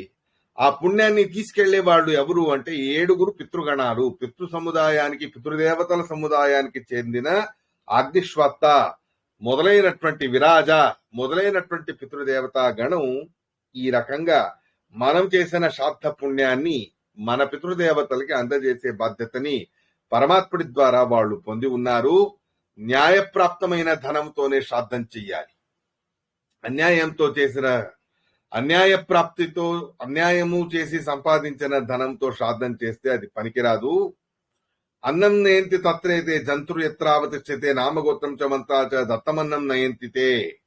ఇలా ఆ అగ్నిశ్వత్త మొదలైన పితృగణాలే ఆ బాధ్యతని తీసుకుని ఉన్నారు. వారు ఎన్నో రకాల యోనుల్లో పుట్టినప్పటికీ కూడా ఆ యోనుల్లో వాళ్లకు ఆ తృప్తిని కలగజేసే రకంగా ఆ పుణ్యాన్ని మరీ వెతికి వెతికి వాళ్ళకి ఇవ్వడం అనేది చేస్తారు. అపసవ్యం క్షితౌదరభే దత్తా పిండాశ్రయిస్తువై. అపసవ్యంతో భూతలం మీద ఇవ్వబడినటువంటి పిండాలు 3 పితృపితామహ ప్రపితామహుల పేరుతో ఇవ్వబడిన పిండములు ఆ పేర్లతో ఉండే వ్యక్తులకు, జీవులకు అందజేసే బాధ్యతని అక్కడ ఆహ్వానించబడినటువంటి అగ్నిశ్వత్త దేవతల ద్వారా ప్రాప్తమవుతుంది అనేది తెలుసుకో.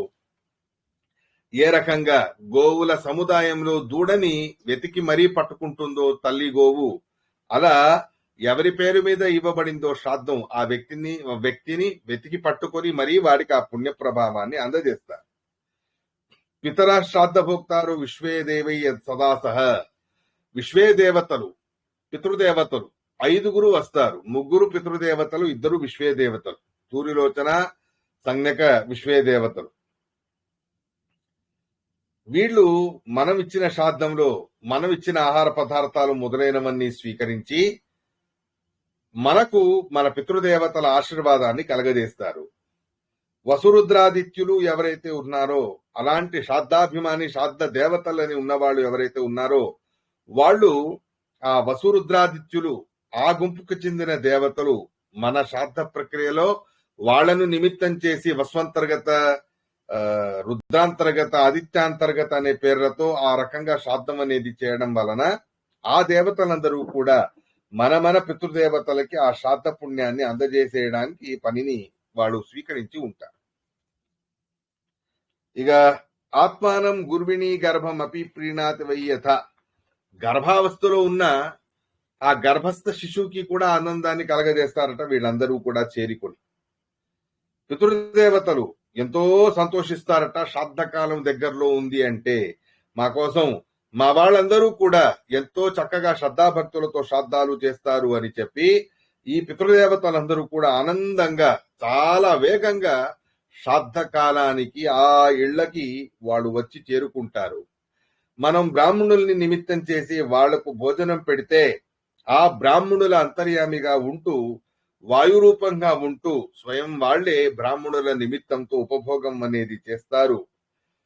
బ్రాహ్మణుల్ని పిలవాలి అంటే నిమంత్రితాస్తు ఏ విప్రా శ్రాద్ధ పూర్వదినే తథా. పూర్వదినం, రేపు శ్రాద్ధం అంటే ఇవాళ పిలవాలి. ఇలా ఎవరిని ఇవాళ పిలిచి ఉంటామో అలాంటి వాళ్ళు రేపు మన ఇంటికి శ్రాద్ధానికి వచ్చినప్పుడు వాళ్లలో ఆ పితృదేవతలు ప్రవేశించి విశేషంగా మనమిచ్చిన శ్రాద్ధాది పదార్థాలన్నిటినీ కూడా స్వీకరించి విశేషంగా అనుగ్రహం అనేది చేసి వెళ్తారు అనేటటువంటి మాటని శ్రీకృష్ణ పరమాత్ముడు చెబుతాడు. ఆ విషయంలో ప్రమాణం స్వయం సీతా అమ్మవారి అన్నదాన్ని ప్రత్యక్షంగా చూసిన నిదర్శనాన్ని ఇక్కడ ప్రస్తావన చేస్తారు. శ్రాద్ధ కార్యంలో పితృదేవతలు వచ్చిన బ్రాహ్మణుడి ఏ అవయవాల్లో ఎక్కడ ఉంటారు అని అడిగితే అందరూ ఆ బ్రాహ్మణుడి ఉదర భాగంలోనే ఉంటారు. ఉదరస్థ ఉదర భాగంలో పిత, ఉదర భాగంలో ఎడమ వైపు పితామహ, ఉదర భాగంలో కుడివైపు ప్రపితామహ ఉంటారు. పిండ భక్షకులైనటువంటి వాళ్ళు వెనక ఉంటారు. శ్రాద్ధకాలంలో యమ ప్రేతాన్ పితృం చాపి యమాలయాత్, స్వయం చాలా మంది పాపం తెలియదు. శ్రాద్ధం జరిగేటటువంటి సందర్భంలో జాగ్రత్తగా తెలుసుకోండి. శ్రాద్ధకాలే యమః ప్రేతాన్ పితృంశ్చాపి యమాలయాత్ విసర్జయతి మానుష్యే నిరయస్థాశ్చ కశ్యప. శ్రాద్ధకాలం జరుగుతూ ఉంది అంటే నరకలోకంలో మన పితృదేవతలు ఒకవేళ ఉన్నారు అని అయితే, మన కన్న తల్లిదండ్రులు ఒకవేళ నరకలోకంలో ఉన్నారు అని అయితే, అప్పుడు వారి శ్రాద్ధ నిమిత్తకంగా యమధర్మరాజే స్వయం ఆ తల్లిదండ్రులను ఎవరి పేరు మీద శ్రాద్ధం చేస్తూ ఉన్నారో అలాంటి వాళ్ల పేరు మీద చేయబడే శ్రాద్ధాన్ని చూసి సంతోషించిన యమధర్మరాజు గారు యమలోకం నుండి వాళ్ళని ఒక అంశతో ఈ రకంగా భూలోకానికి పంపించి, మీ వాళ్ళు పెట్టిన శ్రాద్ధంతో తృప్తిగా ఆనందంగా భోజనం చేసి రండి, ఇవాళ మీకు హాలిడే అనే రకంగా యమధర్మరాజు గారు పంపిస్తారు. ఎంతటి కరుణ చూడండి యమధర్మరాజు గారికి. అలాంటి ఆ క్షుధార్థాః కీర్తయంతశ్చ దుష్కృతం చ స్వయం కృతం, అలాంటి ఆకలి దాహాలతో బాధపడినటువంటి వాళ్ళకి నరకలోకంలో ఉండి ఉంటే, వాళ్ళు శ్రాద్ధం జరుగుతూ ఉంటే ఆ సందర్భంలో యమధర్మరాజు గారు వారికి పర్మిషన్ ఇస్తాడు, వెళ్లి మీ వాళ్ళు చేసిన శ్రాద్ధాలలో పెట్టిన ఆహారాలన్నీ తినేసి రండి అని. అలాంటి ఆ కారణంతో వాళ్ళ కోసం పాయసం మరియు మధు సంయుతం తేనెని విశేషంగా ఉపయోగించాలి, పాయసాన్ని విశేషంగా చేయించాలి, అన్నం అయితే ఖచ్చితంగా ఉండాలి. ఇవన్నీ పదార్థాలు కూడా చాలా ముఖ్యంగా పెట్టి ఆ వచ్చిన పితృదేవతల ఆకలిని తీర్చే ఉద్దేశకంగా ఈ క్రమలో మనం శ్రాద్ధాన్ని చేయాలి. దేవతాలోకంలో ఉన్న వాళ్ళు ఒక అంశతో వస్తారు, నరకలోకంలో ఉన్న వాళ్లే ఆ సమయానికి వస్తారు అని అయితే దేవతాలోకంలో ఉన్నవాడు రాకుండా ఉంటారా? ఖచ్చితంగా వస్తారు. అలాంటి ఆ దేవతాలోకం నుండి వచ్చినటువంటి ఒక సందర్భాన్ని ప్రస్తావన చేస్తూ ఇక్కడ భగవంతుడు సీతాదేవి యొక్క కథని మనకిక్కడ చెబుతారు. సీతారాములు వనవాసంలో ఉండగా పితృపితామహ ప్రపితామహులను ఆహ్వానం చేయడానికని చెప్పి శ్రాద్ధాన్ని చేస్తారు రామచంద్రుల వారు. స్వయం సీత అమ్మవారే వంట వండి ఆ వచ్చిన వాళ్ళందరికీ కూడా భోజనాలు అనేవి వడ్డిస్తూ ఉన్నారు. ఆ పుష్కర క్షేత్రానికి దగ్గరలో ఉండగా పుష్కర క్షేత్రంలో తమ పితృదేవతల కోసం దశరథ అజ మొదలైనటువంటి వాళ్ల కోసం అని శ్రాద్ధాన్ని చేస్తారు రామచంద్రుల వారు. అలాంటి ఆ సందర్భంలో అక్కడ ఉన్న ఋషులు మునులు మొదలైన వాళ్ళందరూ కూడా సీతా అమ్మవారు వండిన ఆహారాన్ని స్వయం స్వీకరిస్తూ ఉండగా కుతపాకాలం, సూర్యుడు మధ్యం దినానికి రావాలి అంటే మధ్యాహ్న కాలం, నభో మధ్యగతే సూర్యే, మధ్యాహ్న కాలం అనేది శ్రాద్ధానికి విశేషమైన కాలం. దాన్ని కుతపా అంటారు. అటువంటి మిట్ట మధ్యాహ్నంలో ఆ బ్రాహ్మణులందరికీ కూడా భోజనం అనేది వడ్డిస్తూ ఉన్నారు సీతా అమ్మవారు. అలా వడ్డిస్తూ ఉంటే ఉన్నట్టుండి ఆ బ్రాహ్మణుల మధ్య నుండి లేచి అవతలికి వెళ్లిపోతారు సీతా అమ్మవారు. ఎక్కడో ఒక పొద వెనక వెళ్లి దాక్కొని ఉండిపోతారు.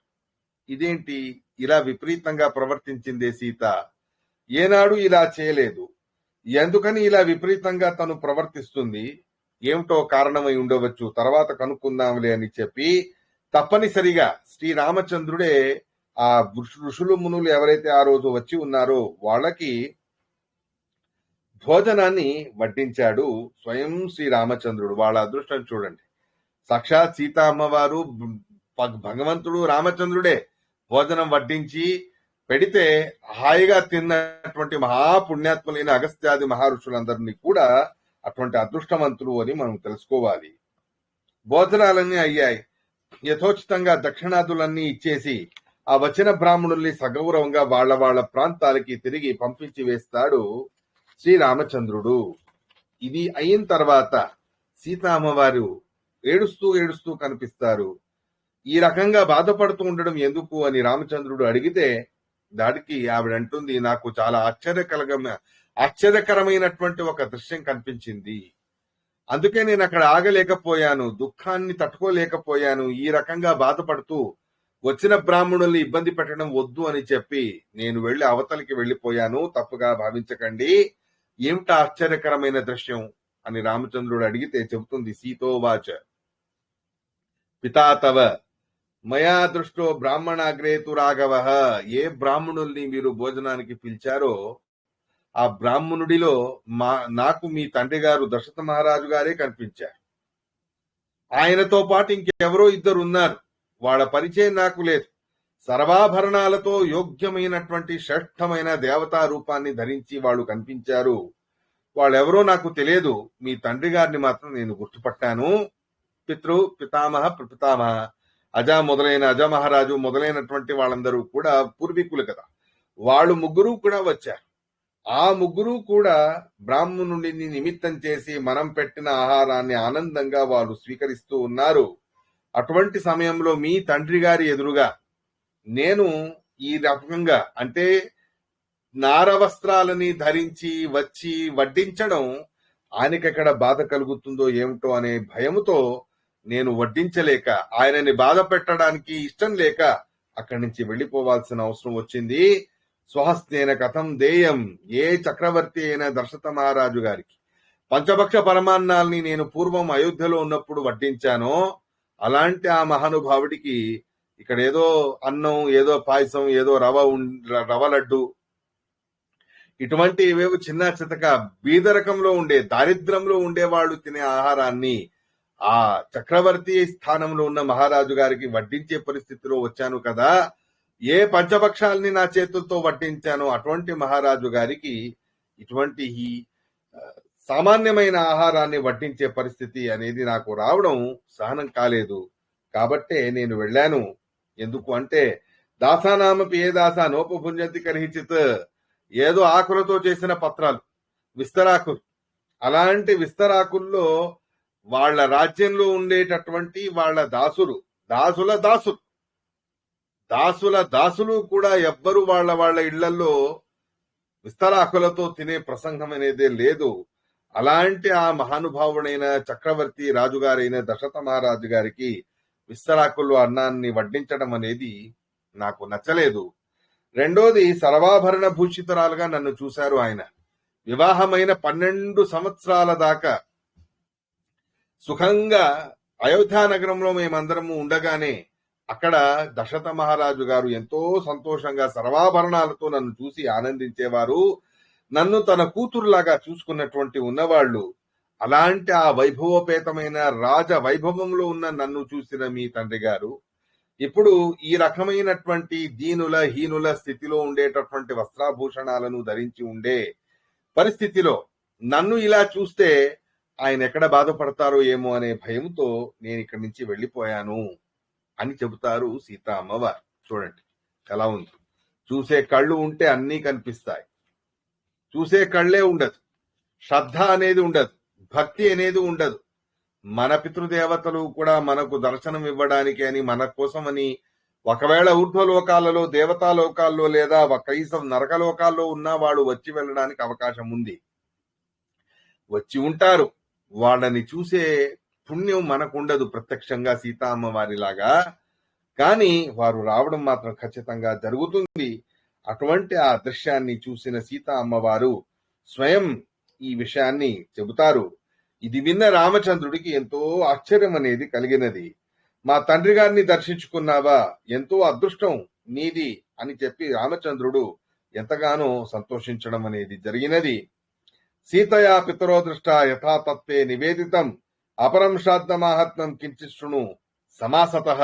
ఈ రకంగా శ్రాద్ధ నిమిత్తకంగా పితృదేవతలే ప్రత్యక్షంగా వచ్చి భోజనం చేస్తారు అన్నదానికి స్వయం సీతా అమ్మవారే సాక్షి అనేది తెలుసుకో అని చెబుతారు. మరొక శ్రాద్ధ విశేషాన్ని చెబుతాను విను. సంవత్సరానికి 2 మార్లు మాత్రమే మనం చేసే పద్ధతి తెలుసుకొని ఉన్నాం. ఒకటా పక్షమాసం లేదా కాలిక శ్రాద్ధం. అలా కాకుండా అమావాస్య దినే ప్రతి నెల అమావాస్య రోజు కూడా దర్శ శ్రాద్ధం అనేది చెయ్యాలి. అమావాస్య నాడు పితృదేవతలు వాయు రూపాలను ధరించి మన ఇంటి గడప దగ్గర ఆగుతారట. సూర్యాస్తమయం అయ్యేంత వరకు వేచి ఉంటారు. ఆ సూర్యాస్తమయం అయ్యేంత వరకు బాగా ఆకలి దాహాలతో వారు వేచి ఉంటారు. అలాంటి వాళ్ళకి మనం కనీసం తర్పణాలు కూడా ఇవ్వలేదు అని అయితే ఎంతో నిరాశని పొంది దుఃఖయుక్తులై చిచిచి అని ఆ వంశస్థులందరినీ కూడా తిట్టి శాపాలు పెట్టి వెళతారు. కాబట్టే తస్మాత్ శ్రాద్ధం ప్రయత్న అమాయం కర్తుమర్హతి, అమావాస్య నాడు దర్శతిథి నాడు ఖచ్చితంగా నువ్వు కూడా శ్రాద్ధం అనేది చెయ్యాలి. ఒకవేళ దర్శతిథి నాడు పితృదేవతల శ్రాద్ధం అనేది ఎవరైనా చేస్తే దాంతో ఎంతగానో సంతోషిస్తారు ఆ పితృదేవతలందరూ కూడా. ఆ రకంగా అమావాస్య నాడు దర్శ శ్రాద్ధం అనేది మన ఈ పార్వణ శ్రాద్ధం లాగానే ఉంటుంది. ఆ రోజు కూడా కుదరకపోతే కనీస పక్షంలో తెలతర్పణాలైనా ఇవ్వడం అనేది మర్చిపోకుండా ఉండాలి. ఉధృతాయే గయా శ్రాద్ధే బ్రహ్మలోకం చ తైస భజంతే క్షుత్పిపాసావా నతేషాం జాయతే క్వచిత్. ఒకవేళ ఇంకెవరైనా గయాలో శ్రాద్ధం చేయబడి ఉన్నారు అని అయింది అని అనుకుందాం. అంటే ఎవరి పేరు మీదో ఎవరి కోసమో గయాలో శ్రాద్ధం చేశామని అనుకుందాం. అలా అయితే వాళ్ళు ఉద్ధృతులైనట్టే, బ్రహ్మలోకంలో ఉంటారు. వాళ్ళకి ఆకలి దాహములు అనేవి అస్సలే ఉండవు. అలాంటి గయా శ్రాద్ధం వలన మన పితృదేవతలకి బ్రహ్మలోక ప్రాప్తి అనేది కలుగుతుంది. కురువీత సమయ శ్రాద్ధం కులే కశ్చిన్ సీదతి. కాలానికి తగ్గట్టు శ్రాద్ధం అనేది ఖచ్చితంగా చెయ్యాలి. అనివార్యంగా వృద్ధి లాంటి పరిస్థితులు, పురుడు లాంటివి ఏవీ లేవు అన్నప్పుడు సర్వథా శ్రాద్ధ కాలాన్ని మరవకుండా చెయ్యాలి. ఆయు, పుత్రులు, యశస్సు, స్వర్గం, కీర్తి, పుష్టి, బలం, శ్రియం, పశువులు, సౌఖ్యం, ధనం, ధాన్యం అన్నీ కూడా పితృదేవతల అనుగ్రహంతో మనం పొందగలం. దేవకార్యాల కంటేను కూడా అధికమైన ఫలదాయకం పితృకార్యమై ఉన్నది. దేవతాభ్య పితృణామి పూర్వమాప్యాయనం శుభం ఏ యజంతి పితృదేవాన్ బ్రాహ్మణ హుతాశనం. అలాంటి దేవతాకార్యాల కంటే అధికమైన మడి ఆచారాలు దేపి పితృకార్యాలలో ఉంటాయి. అయినా కూడా విశేషంగా పితృకార్యాల వలన మనకు శీఘ్రంగా పితృ అనుగ్రహం అనేది ప్రాప్తిస్తుంది. సర్వభూతాంతరాత్మానం మామేవహి యజంతితే. శ్రాద్ధం అంటే సర్వాంతర్యామి అయినటువంటి నన్నే ఉద్దేశంగా పెట్టుకుని పితృయజ్ఞాన్ని వాళ్ళు చేసినట్టు అనేది తెలుసుకో. తమ యోగ్యతకు తగ్గట్టు సరైన క్రమలో శ్రాద్ధ క్రియ పితృయజ్ఞం అనేది చెయ్యాలి. ఆ బ్రహ్మస్తంభ పర్యంతం జగత్ ప్రీణాతి మానవ. అటువంటి శ్రాద్ధం అనేది ఆ స్తంభ బ్రహ్మ పర్యంతం సమగ్రమైన జగత్తును తృప్తిపరచడం అనేది జరుగుతుంది. అటువంటి శ్రేష్టమైన పుణ్యదాయకం ఈ పితృకార్యాల వలన, పితృయజ్ఞం వలన మనకు కలుగుతుంది అనేది తెలుసుకోండి.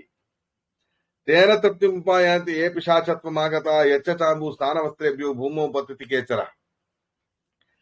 ఏ రకమైనటువంటి వారి వంశంలో పితృశ్రాద్ధాలు చేసే వాళ్ళ వంశంలో పిశాచాలుగా పుట్టిన వాళ్ళు ఉంటారుగా, వాళ్ళకి ఈ శ్రాద్ధం అందదు. అలా అయితే ఎలా అంటే స్నానం చేస్తారు కదా. స్నానం చేసినప్పుడు తమ వస్త్రాన్ని పిండినప్పుడు ఆ వస్త్రం నుండి పడిన నీటి బిందువులే వారి వంశంలో పుట్టినటువంటి పితృదేవతలకు తృప్తిని కలగజేస్తాయి. అంటే పిశాచాలుగా మారిన పూర్వీకులకి తృప్తిని కలగజేస్తాయి. కాబట్టే ఖచ్చితంగా స్నానం అనేది చేసుకునే శ్రాద్ధం అనేది చెయ్యాలి. ఎవరు వృక్షాలుగా ఉన్నారో వాళ్లకు నీళ్ల రూపంగా అందుతుంది. ఎవరు పిశాచాలుగా ఉన్నారో వాళ్ళకి ఆనందాన్ని కలగజేస్తుంది. మనం శ్రాద్ధం కోసమని స్నానం చేసి, శ్రాద్ధాన్ని ఉద్దేశంగా పెట్టుకుని స్నానం చేస్తే అటువంటి ఒక సౌభాగ్యం, అటువంటి ఒక అదృష్టం అనేది మన పూర్వీకులందరికీ కూడా హీనమైన యోనుల్లో వాళ్ళు ఉన్నప్పటికీ కూడా వాళ్లకు కలగజేస్తారు పితృదేవతలు అనేది తెలుసుకోవాలి. ఇక వికిరపిండం అని అంటారు, కాకపిండం అని అంటారు. ఆ వికిర సమ్మార్జన జలాశిన వికిరపిండం. ఆ వికిరపిండం వలన ఎవరు అపఘాతాలకి మృతిని చెంది ఉన్నారో లేదా హీనమైన స్థితిగతులలో ఉన్నారో అలాంటి వాళ్ళందరూ కూడా ఉద్ధరించబడతారు. ఉద్ధృతే శ్వర్ణపిండేషు భువి ఏ చాన్నకాంక్షిణ తైరే వాప్యాయనం తేషాం ఏ మనుష్యత్వం ఆగత కచ్చిత్ జలాన్న విక్షీప శుచిర్ ఉచ్చిష్ట ఏవ ఏవం వై యజమానానాం తేషాం చైవ ద్విజన్మనాం. ఆ ఉచ్చిష్ట భాగేభ్యో అని ఉంటుంది. శ్రాద్ధం చేసేటప్పుడు ఉచ్చిష్ట భాగేభ్యో అన్నం దీయతాం అని ఒక మాట వస్తుంది. ఆ మాటని ఇక్కడ చెబుతాడు శ్రీకృష్ణ పరమాత్మ.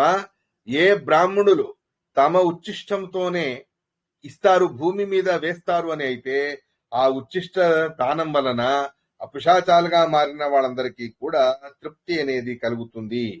ఒకవేళ వేరే వేరే యోనుల్లో ఉన్నారు అంటే ఆ యోనికి తగ్గట్టు వాళ్ళకి ఆహార రూపంగా చేరుతుంది. అన్యాయంతో సంపాదించిన ధనంతో శ్రాద్ధం చేస్తే అది చండాలులకు మొదలైనటువంటి పుక్కస మొదలైనటువంటి యోనులకు, ఎవరైతే యోనులలో పుట్టి ఉన్నారో అలాంటి వాళ్ళకి తృప్తిని కలగజేస్తుందే తప్ప దేవతలకి తృప్తి కలిగే రకంగా ఉండదు. దేహప్రాప్తి అనేది మరణోత్తర కాలమే లభిస్తుంది. ఆ దేహం అనేది వదిలిపెట్టాక, పాంచభౌతిక దేహాన్ని వదిలిపెట్టిన వెంటనే వాయువ్య శరీరం అనేది తక్షణమే పరమాత్ముడు ఆ మరణించిన వ్యక్తికి ఇస్తాడు. వాడు అంగుష్ట మాత్రం, ఒక బొటనవేలు అంత సైజులో ఉంటాడు మరణించిన వ్యక్తి. దాన్ని వాయువ్య శరీరం అని అంటారు. తృణచలుక బలే. ఆ వాయువ్య శరీరంతో 10 రోజుల దాకా ఇక్కడ ఉంటాడు. 10 రోజుల దాకా ఉంటూ ఏకోద్దిష్ట శ్రాద్ధం అనేది చేయడం వలన ఆ 10 రోజులలో వాడికి సరిగ్గా ఒక శ్రేష్టమైన శరీరం అనేది నిర్మాణం అయ్యాక తను ఏ యమదూతలతో పాటు వెళ్లాలో వారితో పాటు వెళ్లడం అనేది జరుగుతుంది. ఇలాంటి ఒక సూక్ష్మమైన దృష్టి కలిగిన వాళ్ళు, దివ్యమైన దృష్టి కలిగిన వాళ్ళు ప్రత్యక్షంగా వీళ్ళందరినీ కూడా చూడగలరు. ఇదంతా ప్రత్యక్షంగా చూడ్డానికే ఉండేటటువంటిది, మనకు కనిపించదన్న మాత్రాన లేదు అని కాదు. ఆతివాహికమిత్యేవ వాయువేయం వదంతి. దీన్ని ఆతివాహిక వాయువ్య శరీరం అని అంటారు. పైశాచిక వాయువ్య శరీరం వేరు. మరణోత్తర కాలంలో ఆతివాహిక వాయువ్య శరీరం అనేది మన పూర్వీకులకు ప్రాప్తించడం అనేది జరుగుతుంది. దేహనోస్మిన్ యథాదేహే కౌమారం యవ్వనం జరా తథా దేహాంతర ప్రాప్తి పక్షీంద్రియ ఇత్యవధారయ వాసాంసి జీర్ణాన్ని యథా విహాయ. మొత్తానికి మనిషి ఎలా పాతబడిన వస్త్రాల్ని బయట తీసి కొత్త వస్త్రాల్ని వేసుకుంటాడో అలా పాతబడిన శరీరాన్ని వదిలిపెట్టి కొత్త వస్త్రాల వలె కొత్త శరీరాలను ధారణం చేస్తాడు జీవి. ఏ కించిత్తు కూడా వాడికి ఆలస్యం అనేది జరగదు. ఆతివాహిక వాయువ్య శరీరంతో 10 రోజుల దాకానే ఇక్కడ ఉండి 13వ రోజున అదే ప్రయాణం చేసి నరకలోకాలకి వెళ్లి అక్కడ ఉండే చిత్రగుప్తుడి లెక్కలకు అనుగుణంగా పుణ్యవంతుడైతే స్వర్గలోకానికి వెళతాడు, లేదా పాప యుక్తుడైతే నరకంలో ఉంటాడు. రెండూ సమానంగా ఉన్నాయి అంటే కొద్దిగా పాపం పెరిగి ఉంది, రెండూ దగ్గరలో సమానమని అయితే పశుపక్షాది యోధుల్లో కూడా పుట్టడం అనేది జరుగుతుంది. మొత్తానికి వాడి కర్మల ప్రభావానికి అనుగుణంగా వాడికి ఆ రకమైనటువంటి జన్మ వృత్తాంతాలు మొదలైనవన్నీ కలగడం అనేది జరుగుతుంది అనేది చెబుతాడు శ్రీకృష్ణ పరమాత్మ. తీర్త్వా దుఃఖ భవాంబోధిం భవంతం కథమాప్నుయాత్. ఇటువంటి ఈ సంసార సాగరంలో ప్రతినిత్యం సుఖస్యానంతరం దుఃఖం, దుఃఖస్యానంతరం సుఖం అనేది ఉంటుంది. ఈ చక్రంలో పడకుండా ఉండాలి. సంసారాన్ని దాటి హాయిగా మోక్షలోకాన్ని పొందితే ఎవడైనా శ్రాద్ధం చెయ్యని, చేసుకోనివ్వని, ఏమైనా సరే ఏ రకమైన కష్ట నష్టాలు అనేవి మనకు మోక్షలోకంలో ఉండవు. అటువంటి మోక్షాన్ని పొందేంత వరకు కూడా కర్మల బాధ అనేది తప్పదు. ఈ కర్మల బాధని తప్పించుకోవాలి అంటే, నీ పాదకములములను మనం పొందాలి అంటే దానికి కారణాలు, ఉపాయాలు అవి ఏమిటి చెప్పు స్వామి అని గరుడదేవుడు శ్రీకృష్ణ పరమాత్మని అడిగితే దానికి శ్రీకృష్ణ పరమాత్మ అంటాడు, స్వే కర్మణ్య విరత. స్వవర్ణ విహితమైన కర్మములను నిష్కామ బుద్ధితో ఆచరించాలి. జ్ఞానభక్తి వైరాగ్యాల కోసమనే కర్మానుష్ఠానం అనేది చెయ్యాలి. ప్రతినిత్యం భగవంతుడి స్మరణాదులలో కాలం గడపాలి. ధైర్యంగా కష్ట నష్టాలలో మనస్సుని దృఢంగా చేసుకొని కృంగిపోకుండా పొంగిపోకుండా సమాన స్థితిలో ఉండాలి. విషయభోగాలు భోగం చేసేటప్పుడు కూడా భగవంతుడి యొక్క విస్మరణ అనేది కలగకుండా జాగ్రత్తగా విషయభోగాలు చెయ్యాలి.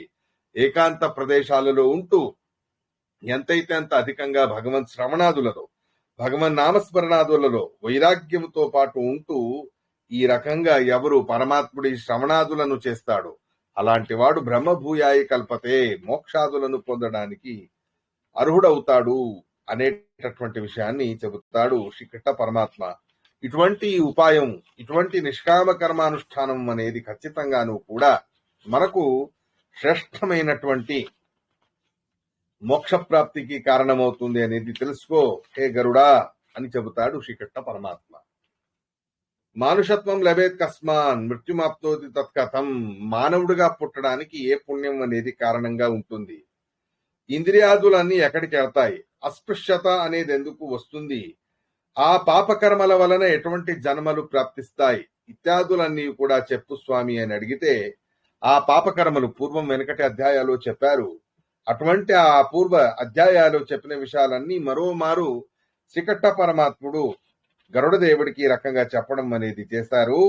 సంత సుకృతినో మర్త్య ఉదృత ఛిద్రేణ యాంతి వెనకే మనం విన్నాం కాబట్టి విస్తారంగా చెప్పను.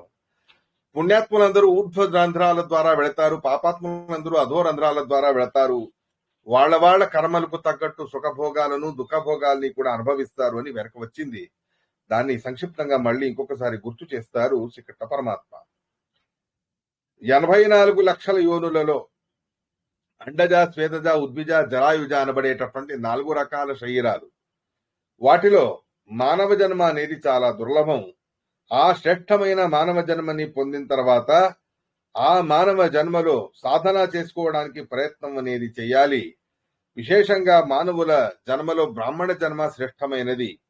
ఎందుకు అంటే భగవంతుడికి చాలా దగ్గరగా ఉండే అవకాశం బ్రాహ్మణుడికి ఎక్కువగా ఉంటుంది. అలా అని చెప్పి క్షత్రియ, వైశ్య, శూద్రాదులు కూడా ఎంతో పుణ్యాన్ని సంపాదించి మోక్షాది పురుషార్థాలని సాధించేటటువంటి సత్కర్మల అనుష్ఠానం అనేది ఖచ్చితంగాను కూడా వాళ్ళు చేయవచ్చు అన్నది మనకి ఇక్కడ తెలుపుతారు. మానవుల్లో ఎన్నో రకాల జాతులు అనేవి ఉన్నాయి. రజక జాతి, చరమక జాతి, నట, వరుడ, మ్లేచ్ఛ జాతి, డుంబ జాతి మొదలైనటువంటి ఎన్నో రకాల జాతులున్నాయి. ఏ పశుయోనుల్లో లేనిది, ఏ ప్రాణులలోనూ కూడా లేనిది మానవులలో ఉండే గొప్ప గుణం, వరం అది వివేకం. ఇది తప్పు, ఇది సరి అని తెలుసుకునేటటువంటి వివేకం అది కేవలం మానవ జన్మలో మాత్రమే లభిస్తుంది. అటువంటి ఆ మానవులు ఒకవేళ భూలోకములోనే కర్మభూమిగా ప్రసిద్ధి పొందినటువంటి మహా పవిత్రమైన భారతదేశంలో పుట్టారు అంటే ఇక వారి భాగ్యానికి అంతే లేదు. సకల బ్రహ్మాది దేవతలు కూడా మన భారతదేశంలోనే సన్నిహితులై ఉంటారు. సకల అవతారాలు పరమాత్ముడివి కూడా మన భారతదేశంలోనే ప్రాప్తించాయి. భారతదేశంలోని బ్రాహ్మణులు అధికాంశము కూడా పరమాత్ముడి ఆరాధనాదుల్లో తత్పరులై ఉంటారు. ఆశ మొదలైనవన్నీ కూడా మానవులకు పాపకర్మలకి కారణమవుతుంది. దురాశ అనేది ప్రతి ఒక్కడికి కూడా పాపకర్మలు చేసేటటువంటి ప్రవృత్తిని కలగజేస్తుంది. అటువంటి దురాశని పొందకుండా ఎదుర్చాలాభ సంతృప్తితో ఉంటూ మన జన్మలని, మన మానవ యోగాన్ని, మానవ ఆయుష్ను సార్థకం అనేది చేసుకోవాలి. మనిషికి దురాశ, కామయేష, క్రోధయేష, రజోగుణ సముద్భవ, కామక్రోధాదులే సకల పాపాలను చేయించే రకంగా ప్రవృత్తికి కారణమై ఉన్నాయి. అలాంటి ఆ కామక్రోధాలను అదుపులో పెట్టుకునే ప్రయత్నంలో మనం ఉండాలి. నానా రకాలుగా విషయభోగాల వలన భయంకరమైన అనర్థాలను కొని తెచ్చుకునేటటువంటి ప్రాణులను చూసి ఆ విషయభోగాల నుండి మనం దూరంగా ఉండే ప్రయత్నం అనేది చెయ్యాలి. కురంగం ఇది శబ్దాన్ని వింటూ వింటూ అలా మైమరిచిపోయి తన మృత్యుని తను తెచ్చుకుంటుంది. కురంగం అనేది శబ్ద ప్రభావానికి, శబ్దం అనే విషయానికి బలి అయినటువంటి వ్యక్తులకు ఆదర్శం, అంటే నిదర్శనం. ఆ రకమైన కురంగం లాగా, అంటే జింక చక్కని సంగీతం వినిపిస్తూ ఉంటే మైమరిచిపోతుంది. అలా సంగీతం విషయభోగాన్ని, శబ్దం అనబడే విషయభోగాన్ని చేసే సందర్భంలోనే వేటగాడు దాన్ని చంపేస్తాడు. మాతంగం అనబడేది ఏనుగు స్పర్శ అనే దానితో బలి అవుతుంది. స్పర్శేంద్రియానికి వశీభూతుడైన మానవుడు ఉత్తమమైన స్పర్శములను పొందాలి అనే ఉద్దేశంతో చేయకూడని పాపాలన్నీ చేసి ఆ ఏనుగు ఎలా ఏనుగుని పట్టే వాళ్ల వలలో చిక్కుకుంటుందో ఒక ఆడ ఏనుగు స్పర్శ కోసం అని చెప్పి అలా అవుతుంది అనేది తెలుసుకోవాలి. పతంగం అనేది బంగారంగా దగదగదగా మెరిసే అగ్నిజ్వాలల్ని బంగారం అని భావించి వెళ్లి అక్కడ భస్మమైపోతుంది. అది రూపమనబడే విషయభోగము వలన కలుగునట్టు అనర్థం అనేది తెలుసుకోవాలి. భృంగం భ్రమరం ఆ గంధాస్వాదన చేస్తూ చేస్తూ సూర్యాస్తమయ సమయానికి కమల పుష్పంలో వెళ్లి అక్కడే ఇరుక్కుపోతుంది. అది గంధం అనబడేటటువంటి దుష్ట విషయభోగం వలన కలుగునట్టి అనిష్టం. మీనం అంటే చేప, రసం నాలిక కంట్రోల్లో లేకపోతే చేపలాగా వాడి వలకి ఎల వేసి ఎలలో చిక్కుకొని వలలో చిక్కుకొని బాధపడుతుందో ఆ రకంగా ఆ చేప యొక్క వృత్తాంతంతో జివ్వేంద్రియాన్ని నిగ్రహం చేసుకునే గుణాన్ని మనం తెలుసుకోవాలి. ఇలా శబ్ద స్పర్శ రూపరస గంధాదుల వలన చేయకూడని అనిష్టాలన్నీ చేసి చేయకూడని పాపాలన్నీ చేసి భయంకరమైన దుఃఖాలని అనుభవించేటటువంటి దౌర్భాగ్యాన్ని పొందుతాడు, నరకాది అనర్థాలని పొందుతాడు. మూఢుడైన మానవుడు పితృమాతృమయో బాల్యే ఎల్లవేళలాను తల్లిదండ్రుల లోకమై ఉంటాడు. బాల్యావస్థలో యవనంలో భార్యాపిల్లలే లోకంగా మారిపోతుంది. ముసలివాడయ్యాక పుత్ర పౌత్రాదులే లోకంగా మారిపోతారు. కానీ ఏనాడు కూడా పరమాత్ముడే లోకం అనే రకంగా మానవుడికి ఉండదు. ఏ రకంగా అయితే ఆ లోహదారుమయై పాశై ఛేదించడానికి సాధ్యం కానటువంటి ఆ లోహము కంటే సుదృఢమైన సాంసారికమైన పాశబద్ధుడై పాశముల చేత బంధింపబడిన వాడైన మనిషి నానా రకాలుగా పుత్రధారమయమైనటువంటి లోకంలో మునిగి పరమాత్ముని విస్మృతిని పొంది చివరికి నానా రకాలుగాను కూడా స్వర్గలోకాలను లేదా నరకలోకాలను పొంది నానా రకాలైన సంసారంలో తిరుగుతూ భ్రమణ చేస్తూ చివరి దాకాను కూడా అలాగే ఉండిపోయే పరిస్థితి అనేది వాడికి వస్తుంది. సర్వేషాం పశ్యతామేవ మృత సర్వం పరిస్థితి. అందరికీ తెలుసు చావు ఒకరోజు వస్తుంది అని. కానీ ప్రతి ఒక్కడు కూడా తను శాశ్వతం, తను పర్మనెంట్, తనకు చావు లేదు అని అనుకుంటాడు. ఆ రకంగా ధైర్యంగా ఉంటూ రేపు చేద్దాంలే, ఎల్లుండి చేద్దాంలే అని శుభకార్యాలని పుణ్యకార్యాలని పోస్ట్పోన్ చేసుకుంటూ వెళ్తాడు. చివరికి ఆ ఆయుష్ తీరిపోయాక పుణ్యకర్మలను జ్ఞానకర్మలను చేయడానికి అవకాశం లేకుండా దుర్భరమైన స్థితిని వాడు పొందడం అనేది జరుగుతుంది. వాడు చేసిన వాడి పాపాలు వాడు ఒకడే అనుభవిస్తాడు తప్ప వేరే ఎవరి విషయంలోనూ కూడా అవి వెళ్లి బాధ పెట్టడం అనేది జరగదు. మనం సంపాదించిన పుణ్యపాపములే మన వెంట వస్తాయి. శరీరాన్ని అగ్ని తీసేసుకుంటుంది. పుణ్యపాపములతో ఊర్ధ్వలోకాలకి వెళ్ళినటువంటి వాడు అదే పుణ్యపాపములతో సంసార భ్రమణానికి తిరిగి రావడం అనేది జరుగుతుంది. ఈ రకమైనటువంటి నానా విధాలుగా సాంసారికమైన విషయభోగాల యందు ఆసక్తి కనబరిచిన సాంసారికమైన విషయభోగాలలో మునిగి తేలిన వ్యక్తికి, ఈ రకమైనటువంటి సుఖ విలాసాలలో భోగాలను చేసిన వ్యక్తికి మృత్యువు తర్వాత తను ఎంత పెద్ద తప్పు చేశాను అనేది వాడికి అర్థమవుతుంది. నరకాదులలో అనుభవించేటటువంటి శిక్షల ద్వారా ఇటువంటి ఘోరమైన కష్టదాయకమైన చాలా హింసాత్మకమైన పరిస్థితిని వాడు పొందడం అనేది జరుగుతుంది. ధర్మాచ జాయతే హర్త ధర్మాత్ కామోపి జాయతే శ్రద్ధయా సాధ్యతే ధర్మో. ధర్మాచరణ అనేది మమ్మల్ని రక్షించేది. ధర్మం రక్షతి రక్షిత ధర్మ ఏవ హతోహంతి తస్మాత్ ధర్మో న హాతవ్య అనే మాటని గుర్తు పెట్టుకోవాలి. ఏ పుణ్యాన్ని మనం సంపాదించి ఉంటాము, నిష్కామ కర్మల ద్వారా సంపాదించిన పుణ్యం మాత్రమే మనకు తారకంగా ఉంటుంది అనేది తెలుసుకో. శ్రద్ధాపూర్వకంగా చేసిందే ఫలదాయకంగా మారుతుంది. శ్రద్ధ లేకుండా చేసింది ఏది కూడా పనికి రాకుండా పోతుంది. కాబట్టి శ్రద్ధ చాలా ముఖ్యం. యదేవ విద్యయా కరోతి శ్రద్ధయా తపస యదేవ విద్యయా కరోతి శ్రద్ధయా ఉపనిషద తదేవ వీర్యవత్తరం భవతి అని చెప్పిన ప్రకారంగా శ్రద్ధాపూర్వకంగా చేసినటువంటి కర్మలు మాత్రమే మనకు పుణ్యదాయకంగా మారుతాయనేది తెలుసుకోవాలి అనేటటువంటి విషయాన్ని మనకి ఇక్కడ చెబుతాడు శ్రీకృష్ణ పరమాత్మ. రోజుసర్గానికి ఉండే మహత్వాన్ని మరికొన్ని మాటలతో ఇక్కడ విశేషంగా ప్రస్తావన చేస్తారు. బ్రాహ్మణులకు 6 నెలల దాకా ఈ మరణ సూతకం అనేది ఉంటుంది. క్షత్రియుడు 2.5 నెలల దాకా మరణ సూతకం అనేది ఉంటుంది. 1.5 నెలల దాకా వైశ్యుడికి మరణ సూతకం అనేది ఉంటుంది. 1 నెల దాకా శూద్రుడికి మరణ సూతకం అనేది ఉంటుంది. ఈ 6 నెలల దాకా బ్రాహ్మణుడైన వాడు స్వయంభూ క్షేత్రాలలో పూజ చేసేవాడైతే 6 నెలల దాకా మినిమం ఆ పూజను చేసే అర్హతని కోల్పోయి ఉంటాడు. సామాన్యంగా 1 సంవత్సరం అయ్యేంత వరకు, ప్రథమ సాంవత్సరికం అయ్యేంత వరకు కూడా మూల బృందావనాలను లేదా స్వయంభూ క్షేత్రాలను పూజించేటటువంటి అధికారం ఆ బ్రాహ్మణుడికి ఉండదు అనేది తెలుసుకోవాలి. తీర్థయాత్రల్లో ఒకవేళ మరణం అనేది సంభవిస్తే మహాపుణ్యదాయకమైన మృత్యు అనేది దాన్ని తెలుసుకోవాలి. యతి సన్యాసాశ్రమాన్ని స్వీకరించాలన్న వాడికి వృతోసర్జనం అనేది కూడా చెప్పబడి ఉన్నది. పుత్రోవా సోదరోవాపి పౌత్రో బంధు జనస్తత గోత్రేణ శాతభాగీచ మృతే కుర్యాత్ వృషోత్సవం. మొత్తానికి మరణించిన వ్యక్తి బంధువర్గాలు ఎవరున్నాను కూడా మరణించిన వాడి ఉద్ధారాన్ని చేయడానికి వృషోత్సర్జన లాంటివన్నీ కూడా ఖచ్చితంగా చేసే ప్రయత్నాన్ని చేయాలి.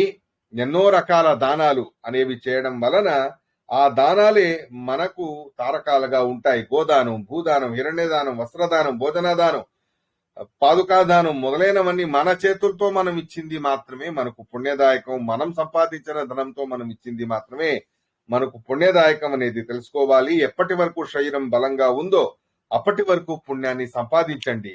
శరీరం పోయింది అంటే మళ్ళీ మనకు పుణ్యాన్ని సంపాదించడానికి సాధ్యమే కాదు.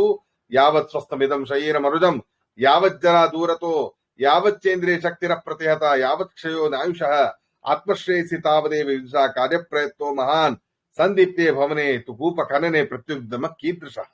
ఏ రకంగా ఇల్లు తగలబడిపోతూ ఉంటే అప్పుడు బావిని తవ్వడానికి మొదలు పెట్టాడట ఒక మూర్ఖుడు. ఆ రకంగా మన పరిస్థితి అనేది తయారవుతుంది.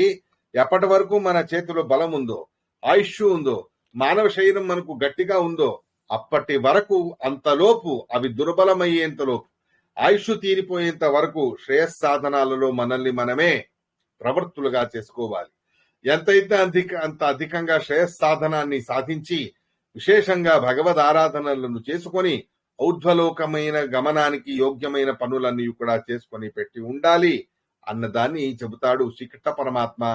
దీపం ఉండగానే ఇల్లు చక్కబెట్టుకోవడం అనేది ఎలా ఉందో అలా ఆరోగ్యాదులన్నీ సక్రమంగా ఉన్నప్పుడే పుణ్య సంపాదన అనేది చేసేసి ఉండాలి అని చెబుతాడు శ్రీకృష్ణ పరమాత్మ. ఇలా ఉండగా దానం చేసే సందర్భాన్ని అన్నీ బాగా ఉన్నాయి, ఆరోగ్యాదులన్నీ బాగానే ఉన్నాయి, అలాంటి వాడు దానం చేయడం కంటే దగ్గరలో మృత్యు అనేది ఉంది అనే వాడు దానం చేస్తే ఆ ఫలం అత్యంత అధికమైన ఫలంగా మారుతుంది అన్నదాన్ని ఒక లెక్కతో మనకు శ్రీకృష్ణ పరమాత్ముడు చెబుతాడు. అదేమిటి అన్నదాన్ని మనం రేపటి రోజు తెలుసుకుందాం. ఇవాటికి శ్రీకృష్ణ అర్పణమస్తు.